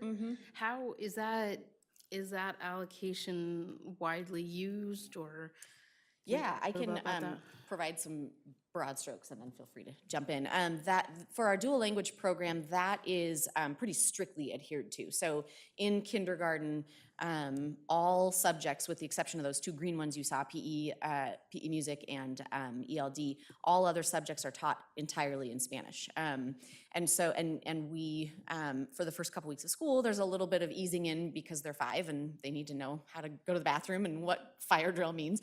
But then we're pretty strict with ourselves and with our teacher team around immersion means immersion for our English speakers and for our native Spanish speakers. That builds up their leadership and their their position in the classroom as experts, and is the base that we're building their future knowledge and language acquisition off of. So we follow that pretty strictly, actually. Yeah. And then I have 2 more questions that are kind of linked together. So for the families who are brought in as co-teachers, are they compensated for that time and those skills? What does that look like? Yeah, that's a good question. They, I use the word co-teachers. I think technically it's probably more like guest speaker. So, trying to lift up their status when they come into the classroom. That teachers might refer to them as that they're the teacher for the day. But with guest speakers, we typically don't compensate. If a family were going to be doing more in-depth ongoing work, we'd have to start looking at like a contract or something like that. But typically it's under the guest speaker or volunteer guidelines that we have in place. And then I guess the last piece, I've received feedback from a lot of Spanish-speaking parents who may not have a social security number and not being able to volunteer or go on field trips. And it's so I'm curious in terms of like bringing in families and cultures and having that barrier there. Can you talk about that a little bit? For sure. We should probably schedule a time to talk about that, but I will very briefly just sort of share that a few years ago, some of our Latino Family Advisory members brought this to our attention, actually several years ago now. And with their leadership, we were able to work with our safety team and look at current protocols and find some ways to make sure that we aren't excluding families who don't have social security numbers. There's options like ITIN and other options that are that work. And so we do have pathways for volunteering and support for families in that situation. Happy to talk a lot more about that, but very quickly it becomes a long conversation. So, and I get excited because we like I said, we had some amazing parent leaders who helped us and really pushed us to think about that system and how to do better. So I think we've got some good things in place. Yeah. Awareness continues to be an issue, though. So if you're still hearing that means we need to continue to educate our community and our staff about those different pathways. So that's a good reminder to revisit that. Yeah, and I would love to hear more about exactly what Yeah, you just shared. okay, for sure. Thank you. Happy to come back. Any additional questions? Well, thank you all for your time. Right, Thank you very much. We're going to be moving to agendize item 9A, and tonight's agenda focuses on tag programming. And this will be led by Deputy Superintendent Dr. Nora Lorquist and Director of College and Career Readiness, Mr. Stephen Duvall, and Jupiter Elementary Assistant Principal Jessica Scott. Thank you, Director LeGrand. I'm actually not leading the presentation, I'm just introducing it. But at the request of the board, we've been asked to provide an update on our TAG programming. So our intention tonight is to present some demographic information about our TAG students here in Ben-Lapine, to highlight the work of, I would say, the last year and a half. And I do want to give a ton of credit to Jessica Scott, who's been phasing in as one of our district TAG coordinators, along with Stephen Duvall. And Jessica has done tremendous work over the last year. And then to talk about what's next. We have a long way to go to serve all our students, among them our TAG students, and so highlight some of our next stage of priorities there. I did want to, before I turn it over to them, just give make a couple of contextual points. And one is that during the pandemic and the year and a half after the pandemic, we really fell off in our TAG programming and our TAG identification. And, we can talk about lots of reasons for that, but one is that our primary form of identification is through screening assessments. And so we have used the state test as one of our screening assessments for academic talents for students. We had a year where there was no testing. The following year, the test was so truncated that we couldn't have norms for that test. So anyway, there were things that posed barriers in terms of identification. And frankly, and I know some of you were on the board during that time, all our professional development with staff was about supporting students and families, and then how to teach in a remote environment, and everything else fell by the wayside. So not as an excuse, but just as context for what we're presenting. And during that time, then we had quite a bit of turnover in our administrative ranks. And so bringing on new TAG coordinators in our buildings who understand the processes and how to support students and families and staff for our TAG students. And then second, I just want to say, I want to just take us back a month as we featured some programs in the district that really focused on rigorous, relevant learning for all students. And that is, when we talk about a strong academic foundation, that is the heart and soul of our work. So that's for TAG students, that's for all students.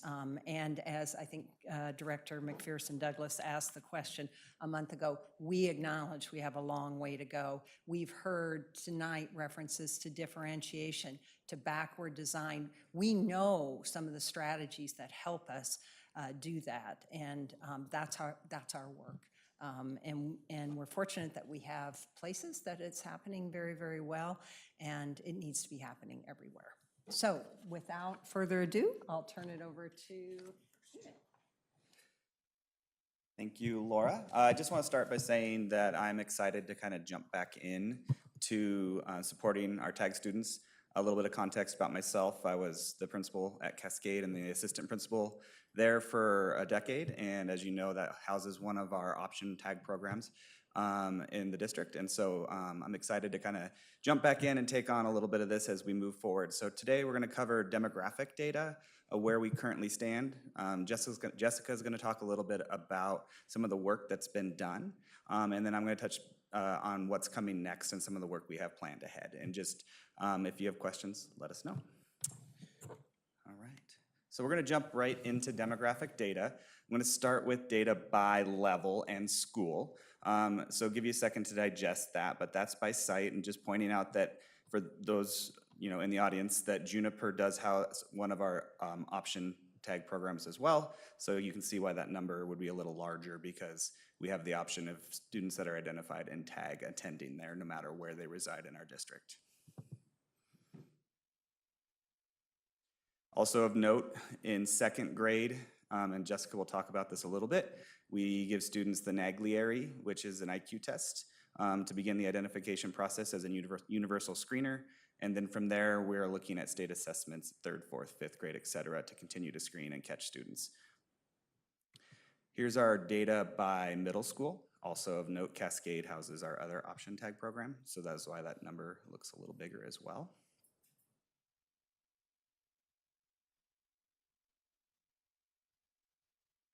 And finally, high school, which does not have an option tag program. We meet the needs of tag students at all of our sites, just no matter where they attend, just really putting that back out there. But here's the numbers for high school.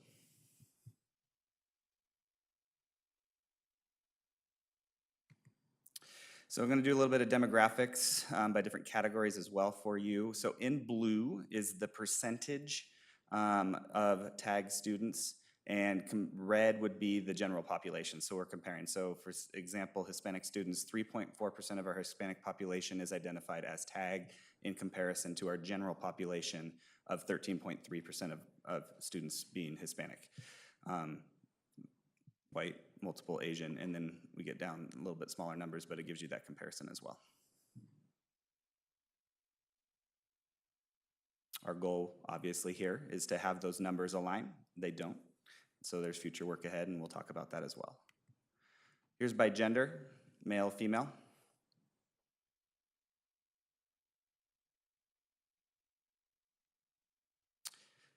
Special education / ELL. We got SPED on top, ELL down below.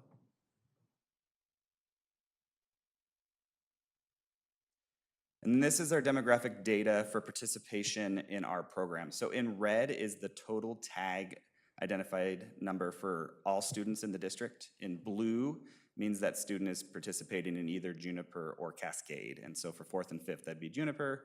6th, 7th, and 8th would be Cascade. And so you can see kind of the percentage of the entire tag population by grade that is choosing to participate in a program that we offer.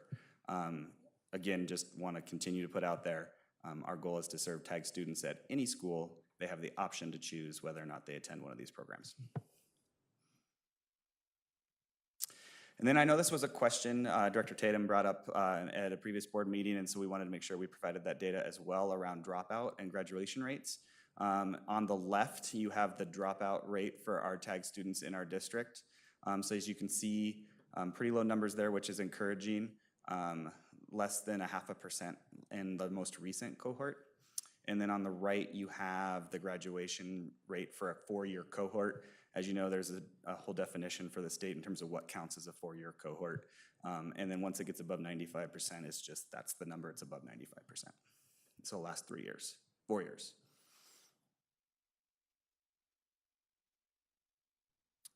All right, so with that, I'm gonna turn it over to Jessica, and then I'll be back in a minute. She's gonna talk a little bit about some of the work she's done this year. Should we ask questions about demographics now, or do you want to? Sure, go for it.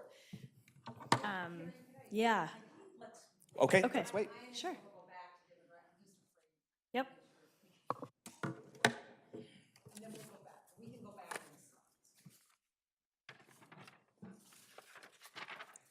Hi, I'm Jessica Scott. I'm the assistant principal at Juniper Elementary School. I'm also the TAG coordinator. Primarily, my focus is on the elementary, as that's my background, and I'm also a parent of 2 Ben Lapine kiddos. So thanks for having me. Like Laura said, her and I talked in October about me moving into this position, and my caveat was like, I know elementary. And so I'm so grateful for Stephen to help us further that vertical alignment as we talk through that. And so I want to go through kind of our big scope and sequence of focus for the 23-24 school year, and then Stephen will talk about what's next. Our focus was around systems, calibration, and communication, because as Laura said, we were picking up the pieces when we came back. Part of that came out of our updated ODE tag plan that we have to submit to the state, and that lays the groundwork for what our systems are going to look like. Part of that was updating our tag forms, and I'll share some of that, but that's more our internal conversation and communication, making sure that it was matching what we said our goal was, and that everybody had the same paperwork and was using a streamlined way, because those little things start to matter when we were talking about a school district this size. And then structuring communication. So who do you talk to about what? We have some overlap with testing, with programs, and for students who are choosing to stay at their home school, we want to make sure that they know who to access at their site for questions. Calibration was clearly and clarifying the identification process to parents, to families, to teachers, and building leaders, and then making sure at each site there was a tag coordinator so that there was one person who could answer questions and also know where to go to for those next steps. Establishing testing timelines, that's created a bottleneck for us because some of our main screeners happen at the end of the year, and then parents get letters during the summer and are trying to make decisions, but schools are closed during the month of July for the most part. And so making sure we're doing it in a way that gives fair time and communication, but also is fair to our teachers who are proctoring those tests.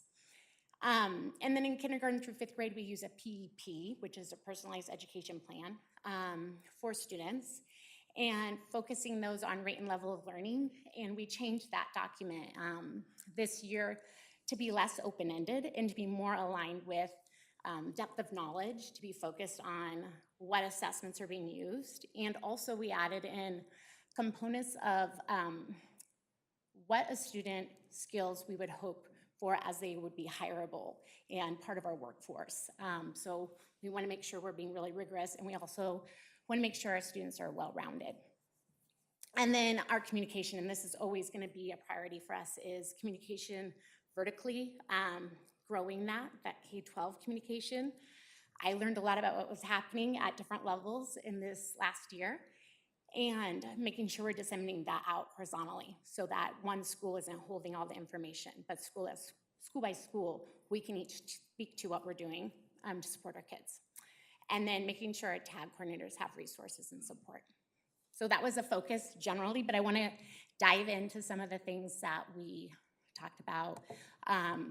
So this is something we put in front of our tag coordinators. And I won't go in depth, but just showing you our goal in streamlining it.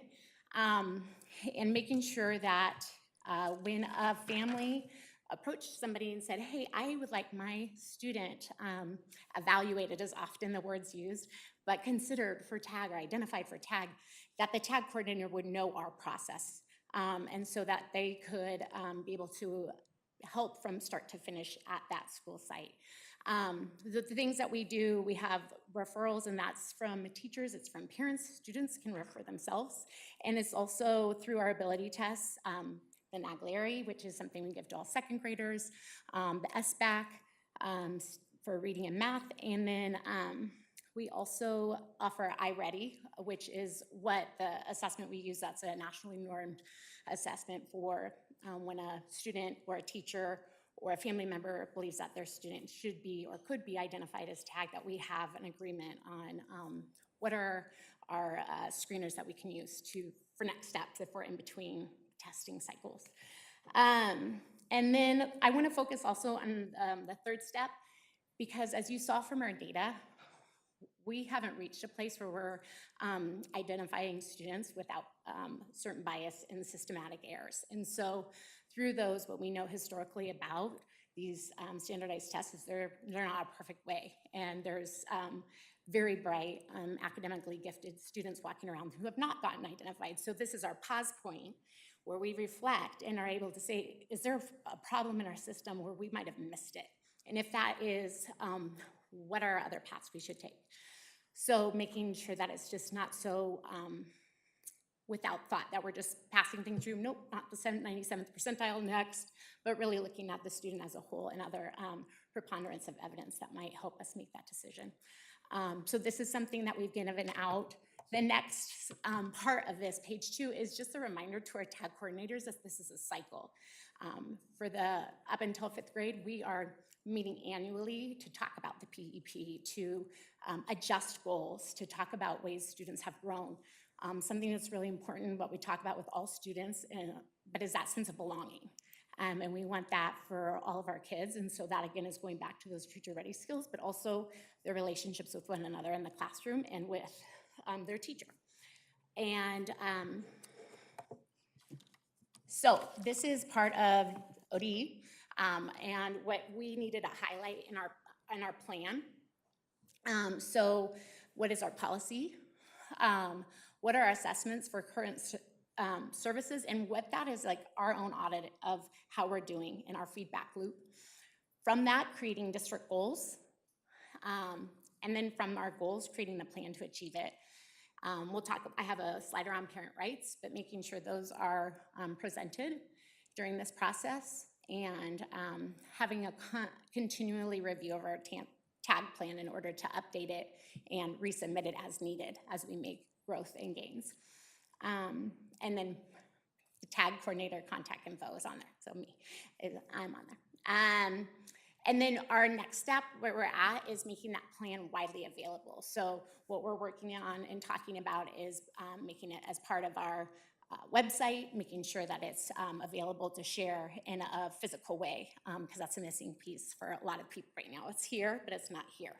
And then using assessments and what assessments those are with formative and summative to determine rate and level of learning that then help us create appropriate goals. So that was part of that big ODE TAG plan that we'd been working on. Laura took on a huge part of that.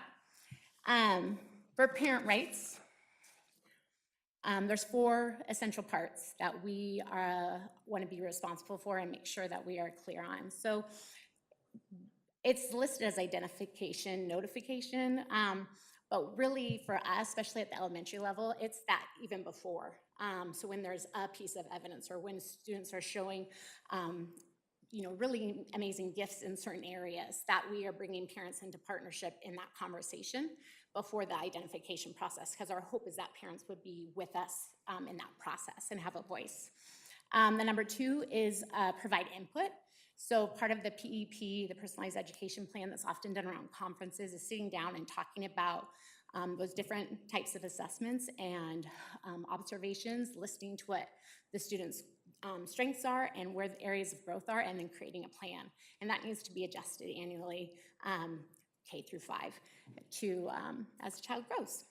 And then the third thing is participation is optional. So some of our numbers that we looked at, I had a student, my daughter, who was identified as, had a piece of evidence for TAG, and we chose not to pursue it. And so there's some of our kids who are, could be tagged, but haven't gone through that process. So that's something as a family you get to decide if that's the right fit.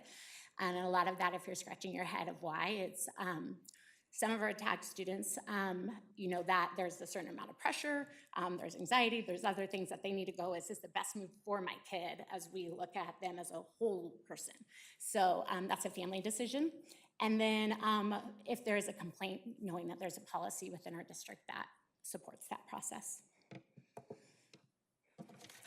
So I talked a lot about the PEP, and this is something that happens at that K-5, and then it transitions into an instructional plan, and that's written by Coursera department. And this is where Stephen's expertise, having been the principal of Cascade, can talk about what that might look like at that secondary level. But input from parents and partnership and kids having a voice is really important in that.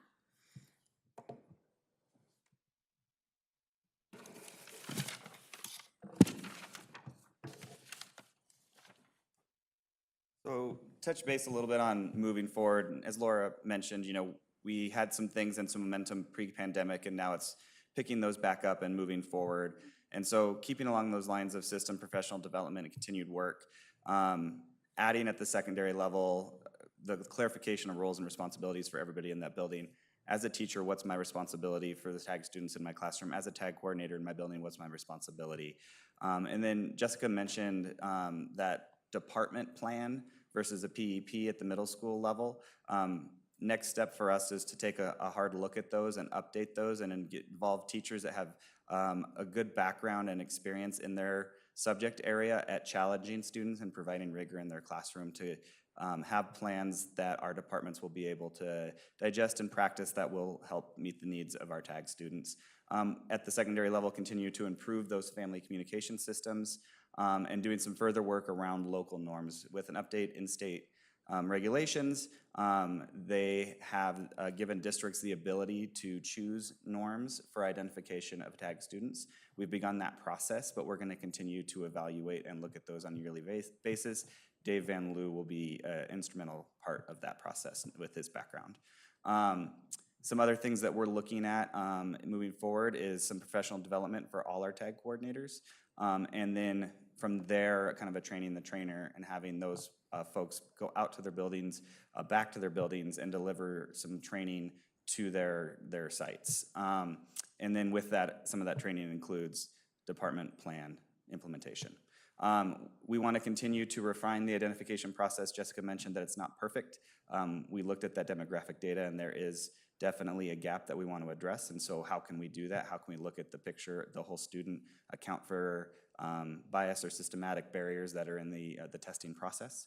And then this is a bigger picture, longer term vision for me is building a diverse library of resources and support for teachers. We know that our teachers are really, really busy and have a lot on their plate. And at the middle school level, 180 to 200 kids on their caseload. At the high school, potentially even more. So if we can provide resources for them in terms of practices that they can implement in their classroom that will go alongside those department plans, our goal would be to be able to have just kind of a plug and play and strategies they can use that will challenge students. And then as always, we'll continue to provide analysis and provide you with updates of data around our TAG population and seeing if we're making any gains on those demographics.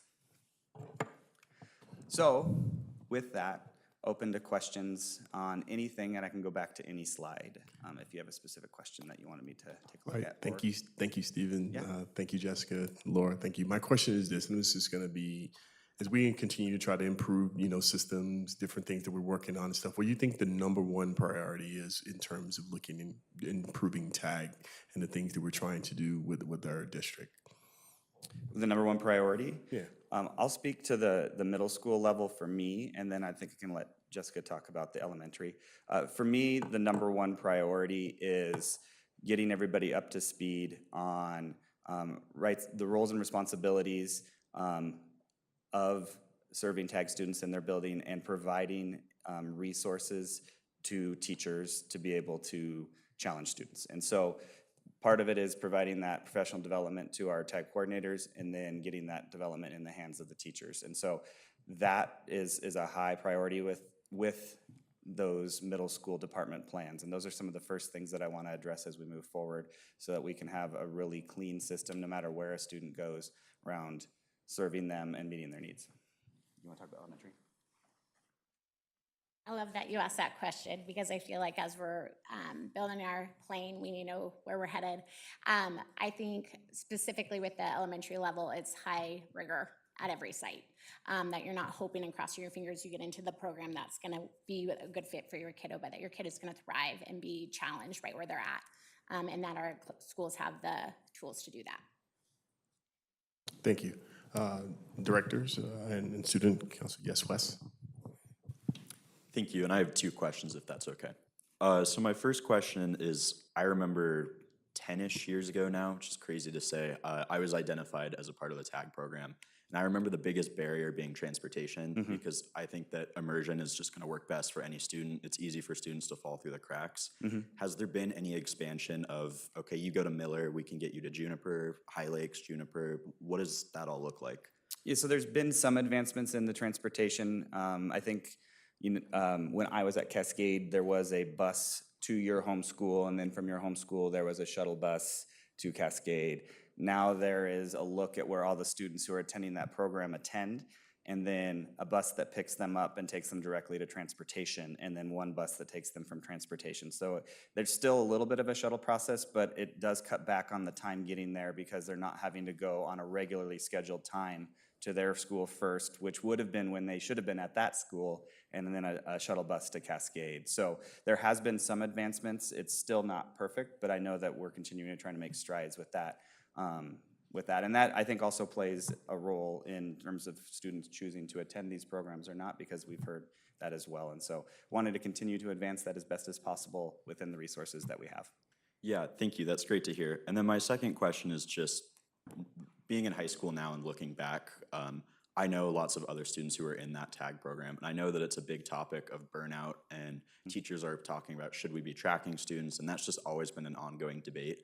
Are there any considerations when you're informing parents of their rights, of the potential downsides of enrolling their student in such a program? Or is that just something that when the assistant principal made that choice was just inside knowledge? You asked some great questions. I want to say that Wes was a student of mine for a little while at Cascade, one of my favorites. I'm actually going to turn that over to Jessica because I've heard her talk to me specifically about that conversation she's had with parents when they're making the decision to go to Juniper or not. So I'd love for actually have her share some of those personal insights in those conversations she's had. I'm gonna start and then you give me feedback if it evolves. But this is why family communication is so important, and the problem with a single story of what a single student who is identified as TAG looks like. We have students in our district who are able to be identified as TAG and also are part of our SPED population. And so there's this term called 2E, twice exceptional. And so there's also students who have, like you mentioned, mental health struggles where more isn't always better.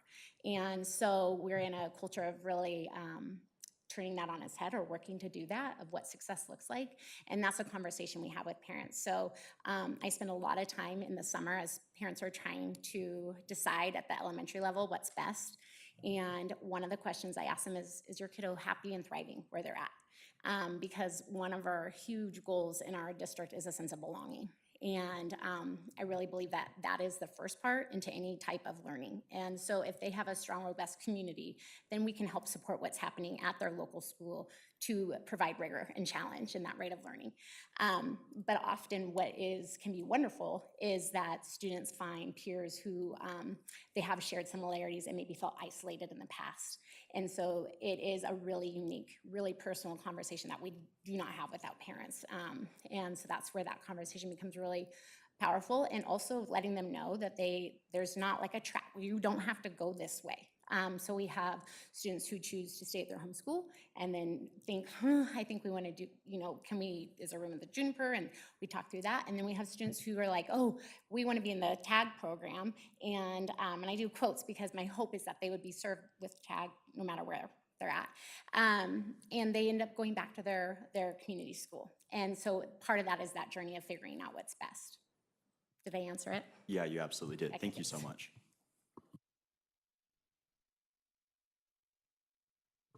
I also have two questions. The first one is, I know there's a lot of family communication, so it seems that families are very knowledgeable and well communicated with about what the TAG program is and what it's about.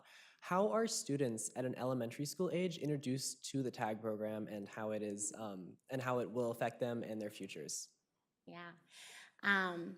So the hope is that at the elementary level that students are playing a part in their personalized education plan, so what their interests, what they're excited about, and also in their area that they've been identified. So this idea that somebody who's identified in math is going to be doing amazing in all subjects would be a misnomer. So part of that is that conversation of them being able to talk about their learning and having some ownership. But specifically with kids who are coming to Juniper, that is part of the conversation I have with parents, is that forcing your child to come to a school they don't want to come to is going to backfire. And so they're invited to come to our campus. We ask our students who are fifth graders there to hang and answer questions and show them around. Some of them are able to talk about some of the trials and some of the positives and different things. Some of them know each other because they went to other schools. So letting students talk to students is really powerful in that situation. And is it only TAG students that are told that they are part of the TAG program and that this is an opportunity for them? Or is TAG as a concept introduced to all?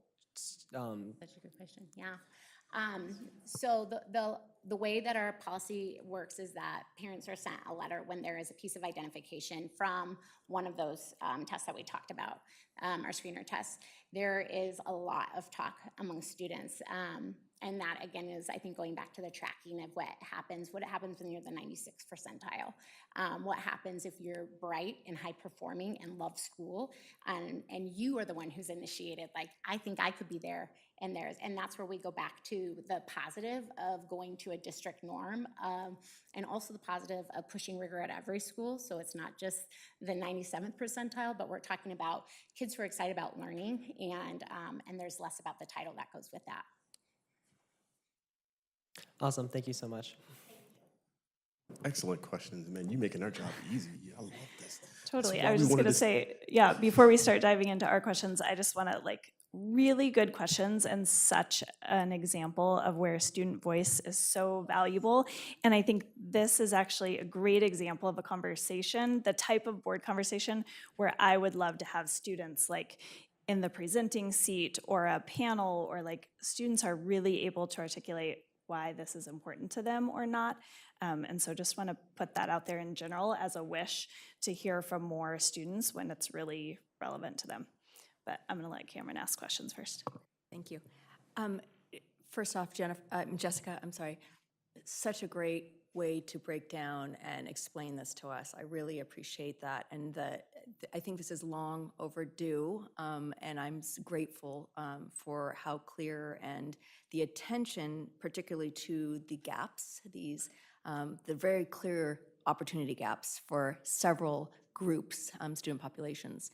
And I also, I have a lot of critical thoughts about the Naglieri and also just looking at one test.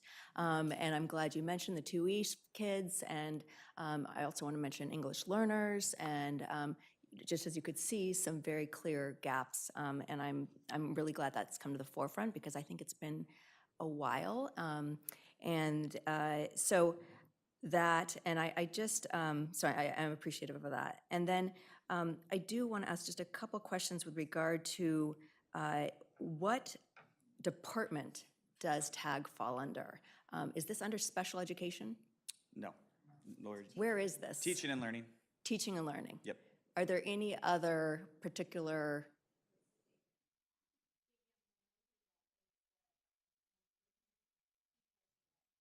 I can say, yeah.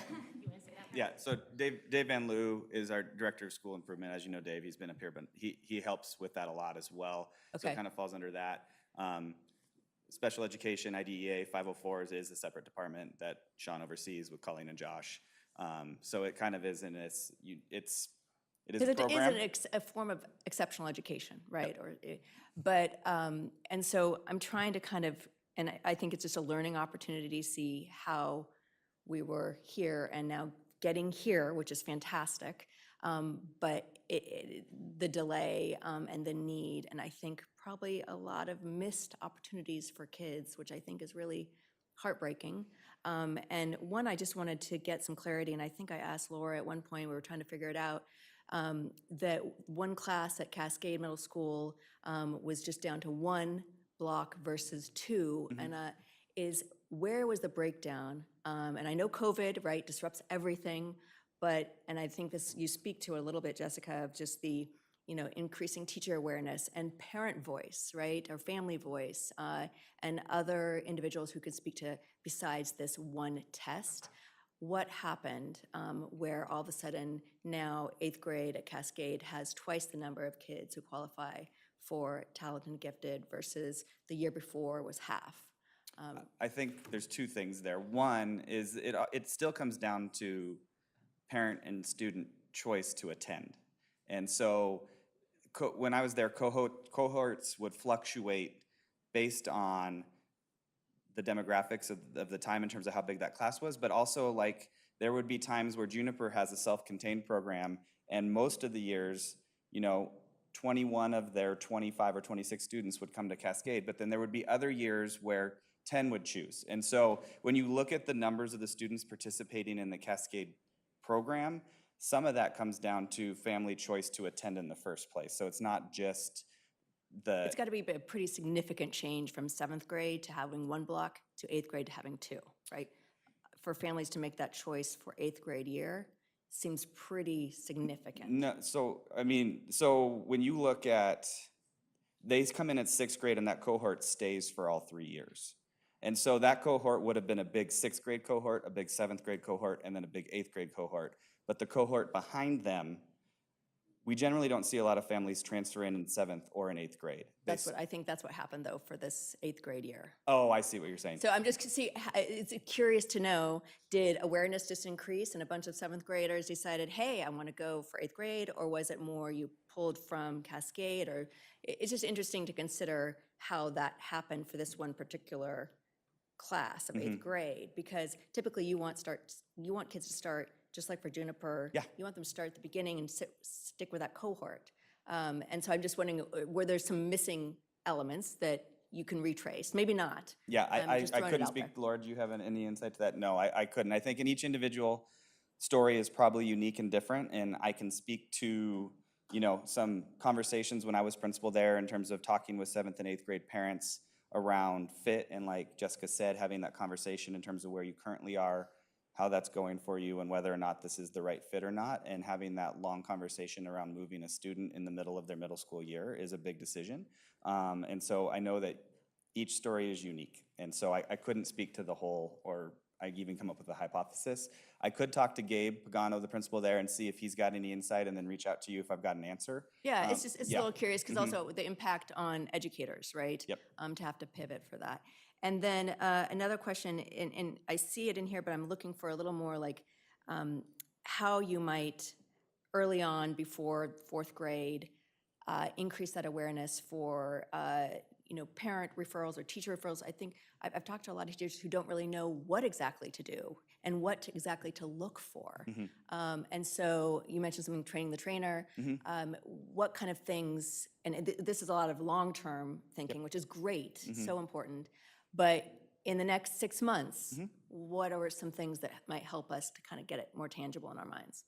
That's great. I mean, so the biggest thing is that idea of making sure that all our staff are completely aware of that process, who's their contact, and if they have any questions about TAG, or even like if I have a student who I feel should be, evaluated, what's that process look like? And I know that Jessica's done a ton of work with that, and she has regular communication monthly, weekly with the TAG coordinators at those sites. So I know that those efforts will continue, and that each one of those sets of communications or those meetings, then there is a follow-up, there is a communication with staff, and that is kind of that process of starting in here and then getting it out. And so that's not like a next year thing, that's already happening now, and then we're trying to continue and have those conversations between now and the end of the year.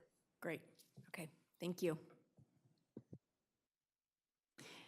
Thank you for being here. I can't remember a big conversation about TAG since I've been on the board. Don't quote me, but this does feel like it's a long time coming. And I want to just say, like, as a board member that's been here for a long time, we made a really big push on equity that was really important, and it was the right thing to do. And although we always talked about equity and excellence along the way, we have not been pushing on excellence as much as I think this board feels like we need to now. And to just be really clear that like equity without excellence isn't equity, and excellence without equity isn't excellence, because it's only available to some kids. And so I really hope that in every conversation moving forward, we are talking about both equity and excellence. I also just want to state up front that at least from my perspective, this is a system problem, not a teacher problem. We're likely to talk tonight and moving forward about lots of improvements we need to make to how we're serving TAG kids and just kids at the top of the academic performance overall, but we cannot expect our teachers to do more with the same system and the same supports and training. So just wanted to get that out of the way. I think I really appreciated your comment, Jessica, about the fact that kids should be served well at any site and whether or not they're identified as TAG. In my conversations with parents in the district, I think there's this like increased urgency to want to get their kid TAG identified because they feel like that's the only way they might get some differentiation around excellence and rigor. And so I don't want parents to have to feel like that is the only way their kids will get what they need. And I know you share that concern. I have some questions about demographics. Obviously, I'd love to go back to that very first slide around based on school site. The numbers are dramatic. I don't need to point that out. They're even more dramatic. I don't think we got percentages, but if you look at like a really small school like Highland, that 18 is probably even more a dramatic percentage than even just a number. So one question I have, and I really don't know the answer to this, is like in the best case scenario, if students are being TAG identified in the way they should be, like nationally, is it highly correlated to socioeconomics in the way that like a grade point average or other things that are impacted by the system a lot? My understanding is that TAG is supposed to be more of kind of a raw intelligence signal and therefore should be less correlated to socioeconomics. This chart makes it look like it's extremely correlated. So I'd like to just understand how much of that is a Ben Lapine system problem and how much is kind of meant to be expected. Yeah, and then just like from my perspective, like I don't understand why teacher referral or parent advocacy should ever play a role, but I also am not a TAG expert, so I would love to hear an argument for that if it should be, but otherwise that feels like it is just open to so much bias and inequity. So let me start, Carrie, or Director McPherson Douglas, those are great questions. Let me start with the last one first. When we talk about student self-referral or parent referral or teacher referral, it's a variation of child find. In other words, we're saying, I'm noticing something or I'm feeling something, I'd like you to look into it. So all it does is initiate a process. You are very correct. When we think about the learning profiles of talented and gifted students, they fall under many different profiles. And there's a traditional bias to a highly compliant, get all my work done, do great on every assignment, usually a girl, Good type test of taker. student. Yeah, so the bias, the potential for bias in the system is huge. One of the reasons that the SES correlates to TAG identification is because there are two categories for TAG identification. One is intellectual giftedness, and the other is academic talent. And we use nationally normed tests to identify academic talent traditionally, and in both subject areas, because they're highly language dependent, students who come from enriched backgrounds disproportionately do well on those tests.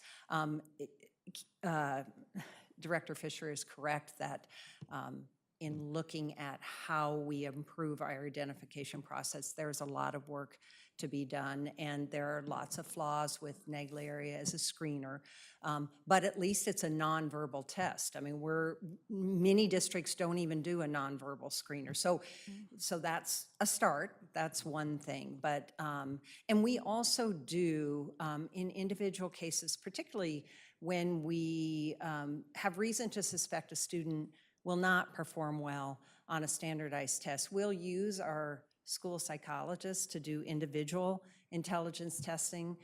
That's obviously very expensive. Our school psychologists are paid for through special programs, so we bill back to TAG programming to pay for that, but we do that. And the state of Oregon, I mean, I know that Jessica spent some time with Beaverton's tag coordinator recently, and I get this text from her, we have to talk, lots of great ideas. Because Oregon is a lead state in the nation in trying to think about how do we identify students equitably and serve them equitably. And so there is a lot of flexibility in the system. I can't remember if Stephen or Jessica mentioned local norms, but one of the things that we have had lots of discussions about, and we think about how do we raise the rigor in all our schools. You could look at school-based norms. So what if we said, who are the top 10% of your students in every school in the district? And what are you doing then as a school to serve your top 10%, whether you're Lapine Elementary or Miller Elementary School?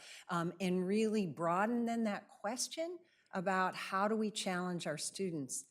And I want to point out one of the things that Stephen would tell you serving as the principal at Cascade. They have some outstanding teachers of their TAG humanities programs who also teach non-TAG humanities class. And guess what?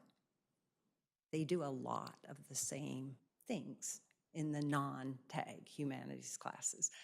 So the systems that really are effective with our highly capable students can be made highly effective with all students. I'd like to have 100 of those teachers working across the district. Thank you. For the sake of time, I'm going to ask like 5 questions that are sort of all together. And you can, or who do you think would be the best? You for the first part. Okay. And then I know Amy has a bunch, so I want to turn it over. And this shouldn't be the end of this conversation, but right. I love the thinking outside the box of like, what if we just said 10% of the top 10% of every school or something like that. That begs the question to me of just how does our district think about differentiation overall? And I'm in the unique position of having been a board member for a while before I actually had students in our schools. And so I'm experiencing this in real time. And in my students' elementary school, which we love and adore for so many reasons, there is almost no differentiation that I can see outside, like the teacher, each of their teachers is expected to do all the differentiation for all the kids in their class, which just as an example for my kindergartner ranges from kids who still to this day can't say the ABCs to my daughter who's reading chapter books, and her teacher who is magical is expected to try to serve that. There's so many great ways to do differentiation that I see around the country with students moving around the building and across grade levels and outside of age groups. And I just don't see a lot of that in Ben Lapine kind of across the board, at least at the elementary school level. So I'd love to just hear our kind of philosophy on differentiation overall and how we expect schools to even try to attempt to reach the wide range of abilities and skills within each classroom. So that's one. Tied in with that, I'd actually love to just know what the mission or goal of TAG is. I actually don't know, and it could be like, is it to help kids be as smart as they can by 12th grade? Is it like, what is actually the goal of TAG?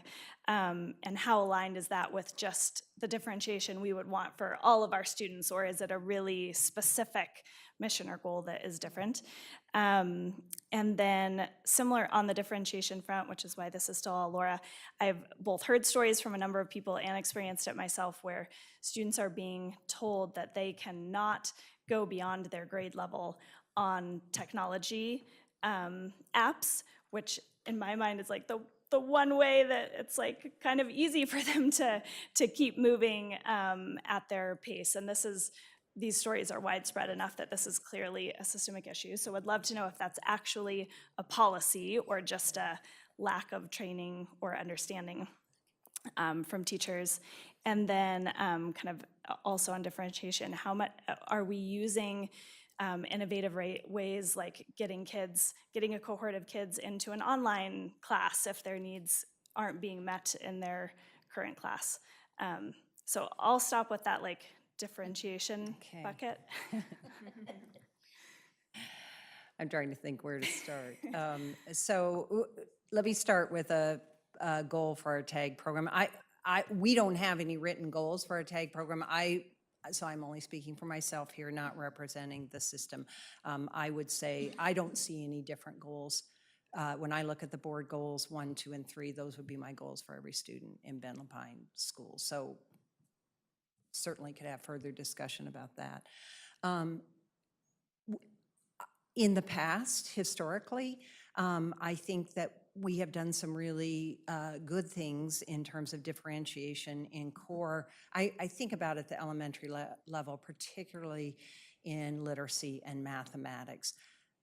I think we lost some of our mojo when we spent a year teaching kids remotely or keeping kids 6 feet apart, but we routinely would group students for part of their literacy block by their needs for skill development or enrichment and acceleration, and that was routine. So I'm not aware to the extent that that is happening or not happening in every school, but that was certainly a very common practice. So while there were opportunities to learn heterogeneously, there were also, and not as typically across grade levels, more within one grade level, but certainly you might see a group of students with a book study with a chapter book while other students are working on primary foundational skills. So that has existed. We have also done, and I think more typically in mathematics, acceleration, and that's where we might see a little more of that cross grade level. We have a number of students I know right now of a 7th grader who is taking Algebra 2 at Summit High School right now, and it's complicated with our schedules because our middle school schedules and high school schedules I think what look I've heard, different. I've heard that it's happening more at middle school and high school. This is primarily In an elementary, elementary we school definitely have a problem. lot of, well, I shouldn't say a lot, but there are many examples of grade acceleration for a certain subject, whereas parents don't want to double promote their students because for social and emotional reasons, they want to keep them with age level peers, but they will be advanced in mathematics is one subject that stands out that happens. But is it happening enough? I would argue that people who are skilled at differentiation can handle a wide range of abilities with, and as a language arts teacher who taught for 22 years, ranging from highly tracked systems, like 3 or 4 levels of language arts, to completely untracked system, I've seen it and I've done it. And those differences are bigger at high school than they are in kindergarten and elementary for sure. We're not, tracking is not the way we see as our vision for the future. We feel there's very strong evidence that for most students that's detrimental. That's a whole different conversation from effective differentiation, from effective unit design, from designing, low floor, high ceiling tasks, rich, authentic tasks such as Kinsey was talking about with the ELD programming. Well, it's really important to differentiate, in my mind, between tracking, which is like a student is, identified as honors and taking all the honors class, and other kids are identified as remedial and taking all the remedial classes. I pretty strongly disagree that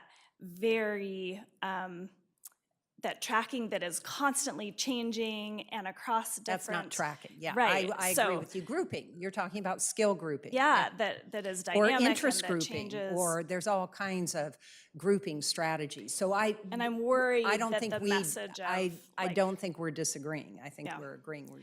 Okay, I will let this rest for now. I do not think this is an area that is being done with fidelity across all of our schools. Yeah, I agree with you. And I'll pass it over to Amy. I have just one super tactical question, which is just, are the school-based TAG coordinators a stipended position? Are they paid, or is that just like They're, I believe, yeah, they're administrators right now. Okay. So it's part of their administrative responsibility. Okay, Thanks.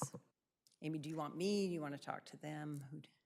Whoever feels best equipped to answer my questions, you're going to be some of them, I know. Okay. I mean, last year at this time, I met with Kelly Hildebrand, who was leading this task force before she left our district. And she had amazing ideas in terms of equity and what to do at each school site. And clearly looking at this data, we are failing kids at a lot of our schools.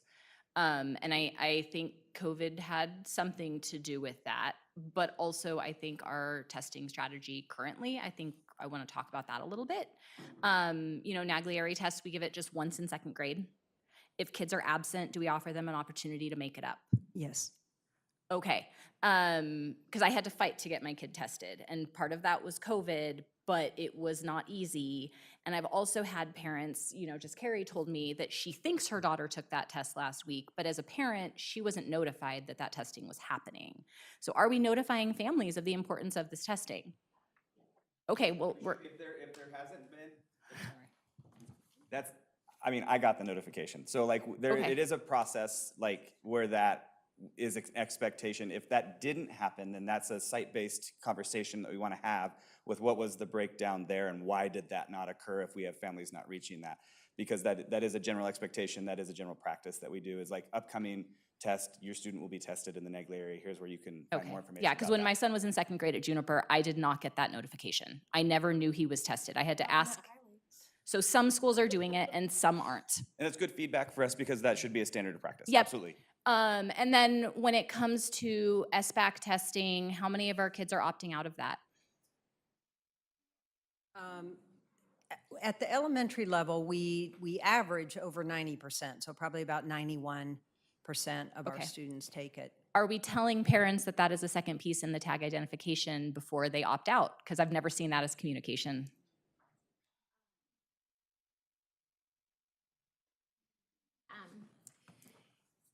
So typically, I can speak, I worked with Kelly Hildebrand at Elk Meadow, that was my school prior to Juniper, is that students who are opting out is usually around an equity issue of the test not being something that the family or the student feels that they want to sit with and do. It's not our only way. So if they opted out of that, we still offer the iReady, and that is given to any student who a parent would request, and that is part of within that slide I showed that had the different steps is one of our screeners that we offer if you chose to opt out of SBAC. So we had an email from a parent who their student had been in the dual immersion program and had just spent fourth grade in Spain. And so they were more comfortable doing everything in Spanish.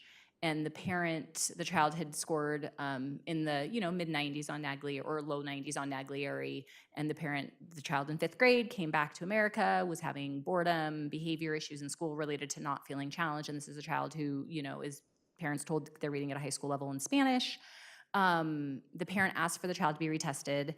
The parent was not notified that the test was happening. The child was not notified of the purpose of the test, but they were pulled out of class during a fun activity and they just wanted to get back to class.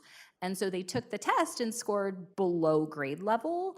And the parent is like, well, first, you didn't tell my kid why they were being tested. As a parent, I didn't know they were being tested.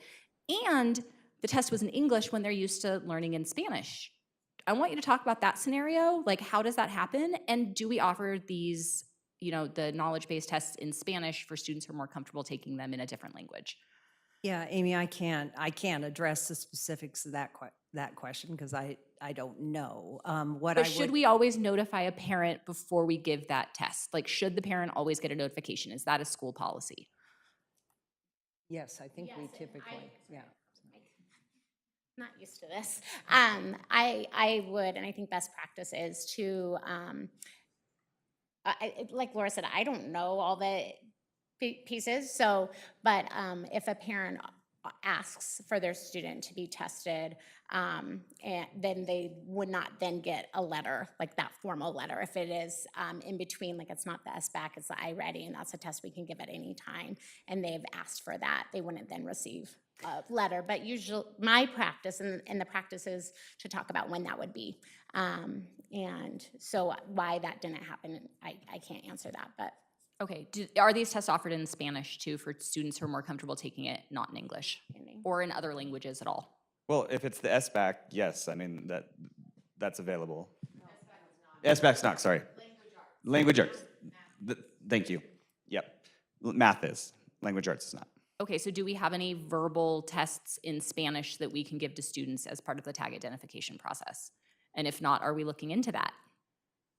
That's a great point. I don't know if we do. I can check with Dave Van Loo. We can definitely look into that. I don't have an answer. I would say, I don't think we do at this time, and so it's Yeah. something to look I into. mean, just Yeah. as we're looking Nope, at it's equity, it's a great point. right? Yep. And, you know, as Cameron has issues with Naglieri, the more I've read about Naglieri, the more, you know, it is a good test in terms of identifies between races and demographics evenly, but it tends to under-identify verbally gifted students. And I know when my daughter took that test, she said, "Mom, that was the stupidest test I ever took. It just had a bunch of pictures. Why did they give me a picture-based test?" And she had no interest in doing it. And so, you know, I think multiple points are Yeah, really and important for I also identification. want to, like, that's a perfect example of when Jessica was talking about the identification process of that tag team coming back together and asking a question, are we missing something here? Yeah. Right. But I also, when I was trying to get my daughter identified, I only knew that tag was an option in the district because I was on the board. I had never heard any communication from any of the schools my children attended. And my children, you know, my time in the district, we have been at Jewel, we have been at Silver Rail, we have been with Ben Lapine Online, we have been at Juniper, Pilot Butte. I don't know if there's any others. We might be missing some, but I've never received a formal notification of tag even as an option. And like I said, I only knew this because I was on the board and knew I had a child who was bored in class. So, I mean, I feel like there are a lot of opportunities there, especially when we're looking at it as an equity issue, because high socioeconomic families, we know these programs exist because a lot of us were identified when we were young, Yeah, right? no, and as Jessica said, like, a huge push this year is getting these systems in place and these communication plans updated and a standard of practice. Yep. And so our goal would be for those experiences to not occur, right? We don't want that. Like, there's no disagreement in terms of, like, that should not have happened. We really do want to get to a spot where all of our sites have a standard of practice in terms of communication, parental rights. Jessica talked about what those are and coming from the state. And so that's our goal moving forward, is to build those systems, to build those structures, to ensure that there aren't schools not participating or sending out communication, and that it's just a general practice that when you're the tag coordinator, these are your responsibilities, these are the pieces of communication that you use. It's standardized in multiple languages, it's sent out, it's just something that comes with the role. And so that's the system that we're working to build right now. We're kind of at that ground level, and like we've talked about, there's missed opportunities, but here we are today, and now it's moving forward. Let's make sure that this doesn't happen anymore, and that we have a plan in place that's going to make sure these students' needs are met. Yeah. In terms of SBAC, so I was looking today on the ODE website about tag, and this is the comment it says about the Oregon State Assessment System, which is that referring to the SBAC test? Because this is the percentage tables, right? Yep. And it says ODE will no longer publish percentile tables. And previously, OSAS data, percentage scores have been an integral part in tag identification, specifically in identification of academic talent. Moving forward, it is recommended that if the OSAS scores are used in the eligibility process, districts engage in using local norms, i.e. comparing within peers at the building level. So it sounds like you're aware of that. Yes. But like, this year I asked what my son's percentiles were at Juniper, and they were like, "Oh, we're not really sure." Yeah, but that's what I'm saying. It's like we have so much work to do in terms of education, and why aren't the percentiles put on the forms that are given to families? Because like I just get this piece of paper and I'm like, I have no idea where my kid stacks up. So are you working on putting those percentiles for parents so we also know, like, if my kid is 94th percentile, but they were a spontaneous reader, should we be pushing for tag identification? But right now, like, I don't even know as a parent if that data is available to me and if I should be pushing, because we don't get it.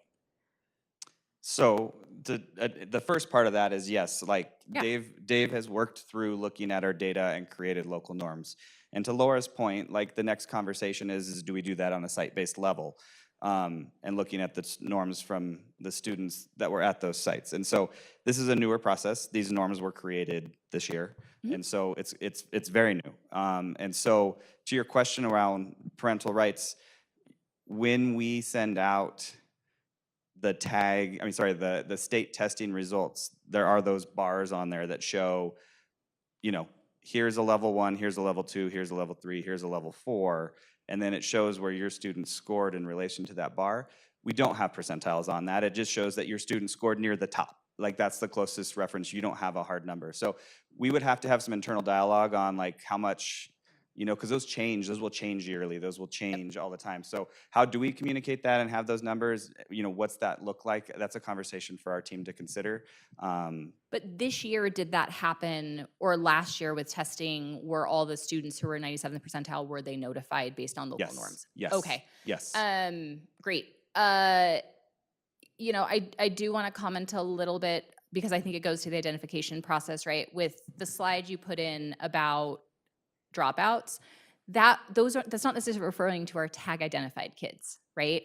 Like when I talk about tag kids and tag kids who don't finish school, it's because we're not identifying them well, which identification is a huge part of the program or process because they're literally bored out of our schools. And one of my, a parent who I know was not able to be here tonight, but they wanted me to share about their child who is a twice exceptional student identified through private testing, because on Naglieri and on SBAC testing, they were identified as below grade level or at grade level on our testing, and that's how we would have placed this child. And they were doing okay in their homeschool, but they didn't have a ton of friends. As the child was advancing in school, putting their head down more, not participating, and they thought there was something really wrong. So they went to private testing, found out their child not only had learning disabilities, but it was also brilliant, and is now in tag at Juniper and thriving for the first time. And those are the kids that I refer to when we talk about kids that aren't tag identified who are dropping out. It's not the kids we identify, it's the kids we aren't. No, and we just wanted to have Yep. you all to show you the data that we had, and you are correct that the numbers up there are for students that are officially identified. Yep. Yeah. So I just think these are really important issues. And then the last point I want to talk about is the acceleration piece. And I know, Director McPherson Douglas had mentioned an experience that, she shared with me about one of her own children. And I had an experience with my child, did not send them to tag at Cascade. They're going next year because the middle school they're at is not able to serve them, and was pretty frank with me when I asked what options were available, that if I wanted that, I should send them to Cascade. Like that is something I experienced as a parent, that if I want tag, that's where kids need to go. But one of the options we were given was to consider advancing in the subject that my child is advanced in. But yes, they could advance to 7th grade, but they would have missed the first semester's curriculum, so they would have to do it again next year, which is obviously not the purpose of acceleration, isn't to say you have to go back and do something that is below where you're working at. So I just want to make that comment that there's a lot of work around acceleration, and I've heard that from other parents. I had a parent last year I was talking to with a 5th grader who was tag identified but not able to get to the Juniper program, and they were told by their home school that their child still had to do Dreambox even while doing 6th grade online math, which was not something that their child had been offered until the parent reached out to me. And I said, no, your child absolutely should be doing 6th grade math. That's absolutely an option, and you need to push for that. And so the parent did, but then was told their child still had to do Dreambox, which is below. And Juniper tag students do not do Dreambox as 5th graders. My child didn't. Mr. Schotten did not have them do it because she was doing 6th grade math. So why would she do 5th grade Dreambox, right? Like when you talk about acceleration I as a just strategy. wanted to talk about how Dreambox works, is that kids are working above grade level in Dreambox. So it's not necessarily a remedial program. So it's using kids take it's called Launchpad, it places them, and then as they progress is challenging them. So every kid's at a different spot. Yes, but middle schoolers don't do Dreambox, correct? It's an option. It depends. And so Yeah. I can speak to, I think there's a bigger thing at play here in terms of like, what can we do, right? Like, I look back at my time at Cascade, we served a number of tag students in 2 class periods, but then they had 5 class periods that were heterogeneously grouped. And so when we look at serving students, advancement isn't the only way to challenge and differentiate. I had our math department did differentiated homework.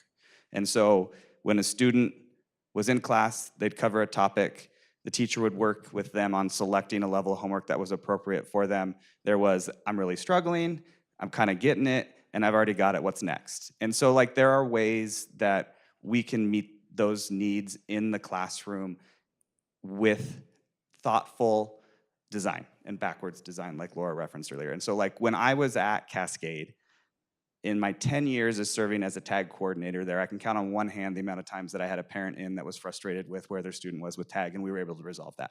And so we obviously had a system where the teachers were designing to both ends of the spectrum because there were students with huge needs that were in that building as well. That's not saying that it's everywhere and that not every school is meeting that, but I think it's important to point out that it can be done, and that if we're thoughtful in terms of how we design and train and support our staff so that it doesn't feel like it's all them doing it, they have to come up with it, then I think we can get to a spot where we're not just asking the student to go on the iPad and do it this way. Like we can be really thoughtful. And so there is a long way to get there. It is a long way to go, but we got to start somewhere. And so we're right here right now. And so the question is what's next? How do we avoid those situations in the future? How do we avoid families coming to us upset with where their student or they didn't know that they should be identified? And so those are the things that Jessica and I are going to continue to work on, and you can hold us accountable to that, and we can continue to have conversations and provide regular updates to you on where we are in that process. It is something that we feel passionate about as well and that we want to continue to move forward on. And so we can go through all the different spots where things have not gone right, and I'm not going to disagree that we've got areas of growth, but I think it's important to also call out that we do have areas of excellence, that it is occurring in our district. We can lean on those schools, those buildings, those teams to help spread that and design a system where that is more universal, and it's just a standard practice across our district. And so we're going to continue to work on that, the communication, the professional development, the identification. We want to continue to make that grow.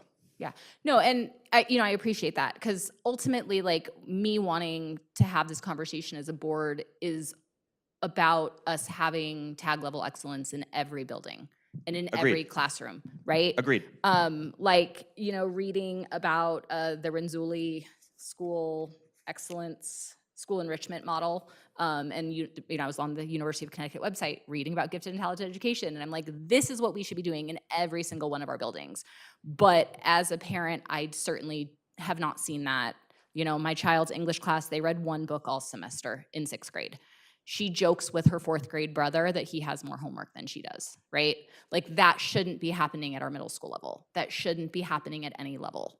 And so I really hope, as I said to my husband, I'm cool sitting on this board for 12 years, and in 5 years, the schools better look different, right? Like, this is a long-term strategy, and I acknowledge that, and I'm really thankful you are doing the work. And as an individual board member, I am going to hold you accountable, because we need things to change. Yeah, thank you. One more just really tactical question, and also just want to thank you. It's really hard to admit publicly that we're not doing good enough, so thank you for just saying that and being on this journey with us. I know we all want the same thing.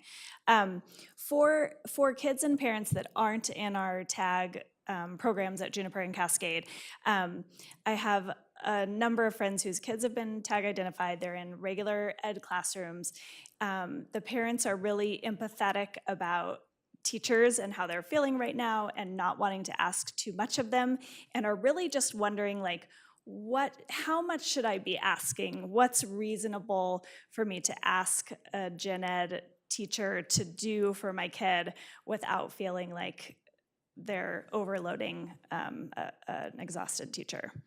I think that's a great question, and I think the general approach is our parents should always feel comfortable having a conversation with their staff around where their student is at. Like, that shouldn't be, I don't want to have this conversation because I'm worried they're too busy. Like, that just is a standard of being an educator. My wife's a 1st grade teacher at an elementary school here, and she gets that question, and we talk about that. But I think the question of, hey, can you tell me a little bit more about how you design your curriculum to meet the needs of your advanced learners, and just learn more about what that teacher's doing, and then comparing that to what your student's participating in is a great first approach. Because I know a lot of times my son is TAG at the exact same school your student is at, and there are times where his account of like what he could do versus what was actually available sometimes differs. And so I think just setting that bar, he's a 5th grade boy, so yeah, 5th grade boy, just like totally there's an assumption there. But I think having that conversation around, what do you have in place? And then also communicating and feeling comfortable around how your student is feeling. If they're coming home and telling your board, let's problem solve around that. Like, well, why? Are you participating in doing the things that are there that are available to them? Because I'm gonna guarantee you in a lot of situations, there are systems available. It might not be all the time, and those are the problem solving things that we're gonna wanna have. But if we have that kind of general question around like, what are you doing? And this is what my son's or daughter's reporting. And how can we, are they doing it? That's a good starting spot to initiate that conversation. And then if it's to the spot where after you've had that conversation and your student is participating in those extensions, those rigorous activities, and they still don't feel like they're challenged enough, then that's where maybe we bring that tag coordinator in and we problem solve and we look, if your student is tag identified at the PEP plan, and even if your student's not tag identified, how can we have a conversation where we can meet their needs? And so I think that if parents were to take kind of that approach, it would honor the teacher's work, it would honor what they're doing, it'd honor that they know that they need to challenge students, and it would also honor that we need to figure out what my student is doing, and then from there we can work together to make sure their needs are met.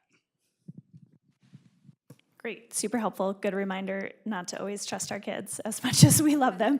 And just to get super clear, kids that are identified as tag, is it a requirement the way special ed kids are, like, they are mandated to receive what they need? Is tag similar or is it different? Tag students, the law says, are required to meet the rate and level of learning. That's Okay. what the law says, yep. Okay, super helpful. Thank you. I have just one quick question, and it's not something to be answered tonight. So down the road, both my grandkids were identified as tag early. One chose to go to Cascade, one chose not to.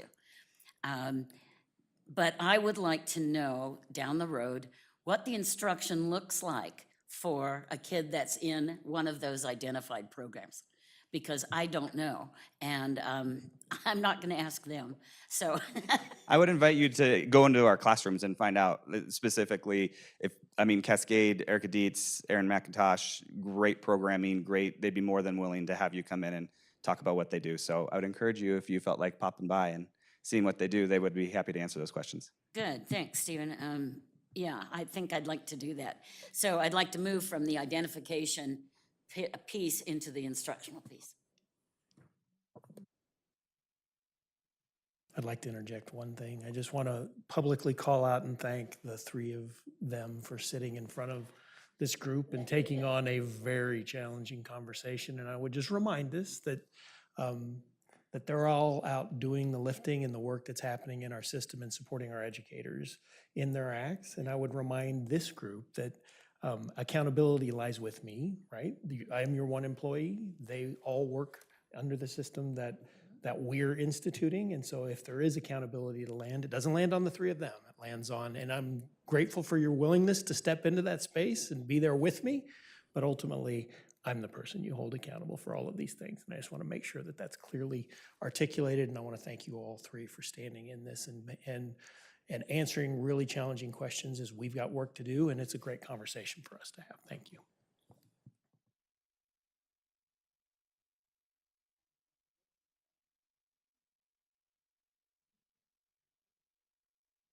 They were great questions, and we appreciate them. And I especially want to thank our student panel. Again, they were actually the best questions of the night. Thank you. Well, thank you all Agreed. again. And like you stated earlier, Jessica, it's time to get our mojo back. Thank you, and I appreciate it. Thank you very much. And now we're going to be continuing our agenda. We're going to go into the superintendent report. Dr. Cook? Correct. I have about a 45-minute superintendent's report that you're going to sit through. No, I have two quick things. I just want to acknowledge that the first thing I want to talk about is the strategic planning that's going on right now and the core team work that we are engaged with. And I just want to remind you all that Melissa was serving as the board representative on that group. There's about 15, maybe 15 of us, 15 or 16 of us on that group total. And I've heard preliminary discussions about the possibility that Carrie might be stepping in, but I've also heard that Keno might be stepping in. So I just want to remind you to make sure we get whatever resolution done, that we've got that participation going. And what we decided to do is just Carrie is gonna be stepping in, but Keenan's gonna be as like coming in as like learning as well Okay. in terms of that for core. Okay, thank you for that. And that work continues, and it's, we're glad to have you on board and welcome, and lots and lots of also engaging and challenging conversations, solving real complex problems for the direction of our district. The second thing I want to talk about just is that we're kind of starting to ramp up pretty quickly here, informational presentations on the levy. And we did, I think, 4 today and a couple yesterday, and so those are starting to get involved. And I would just remind each and every one of you, if there's a willingness or an opportunity for you to participate, we'd love to have you in those presentations. We do a pretty good job of presenting information on the levy as it's going to be before our voters on May 21st.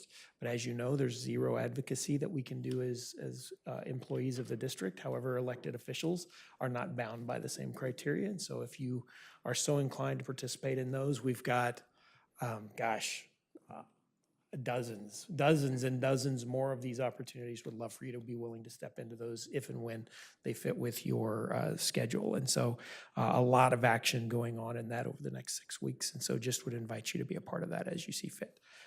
That's all I've got for my report tonight. Glad to answer any questions. And as you get that schedule, can you please let us know so we can definitely make sure we can find ways to be able to be a part of that? 'Cause I know Absolutely. There's a couple I've signed up for myself. Absolutely.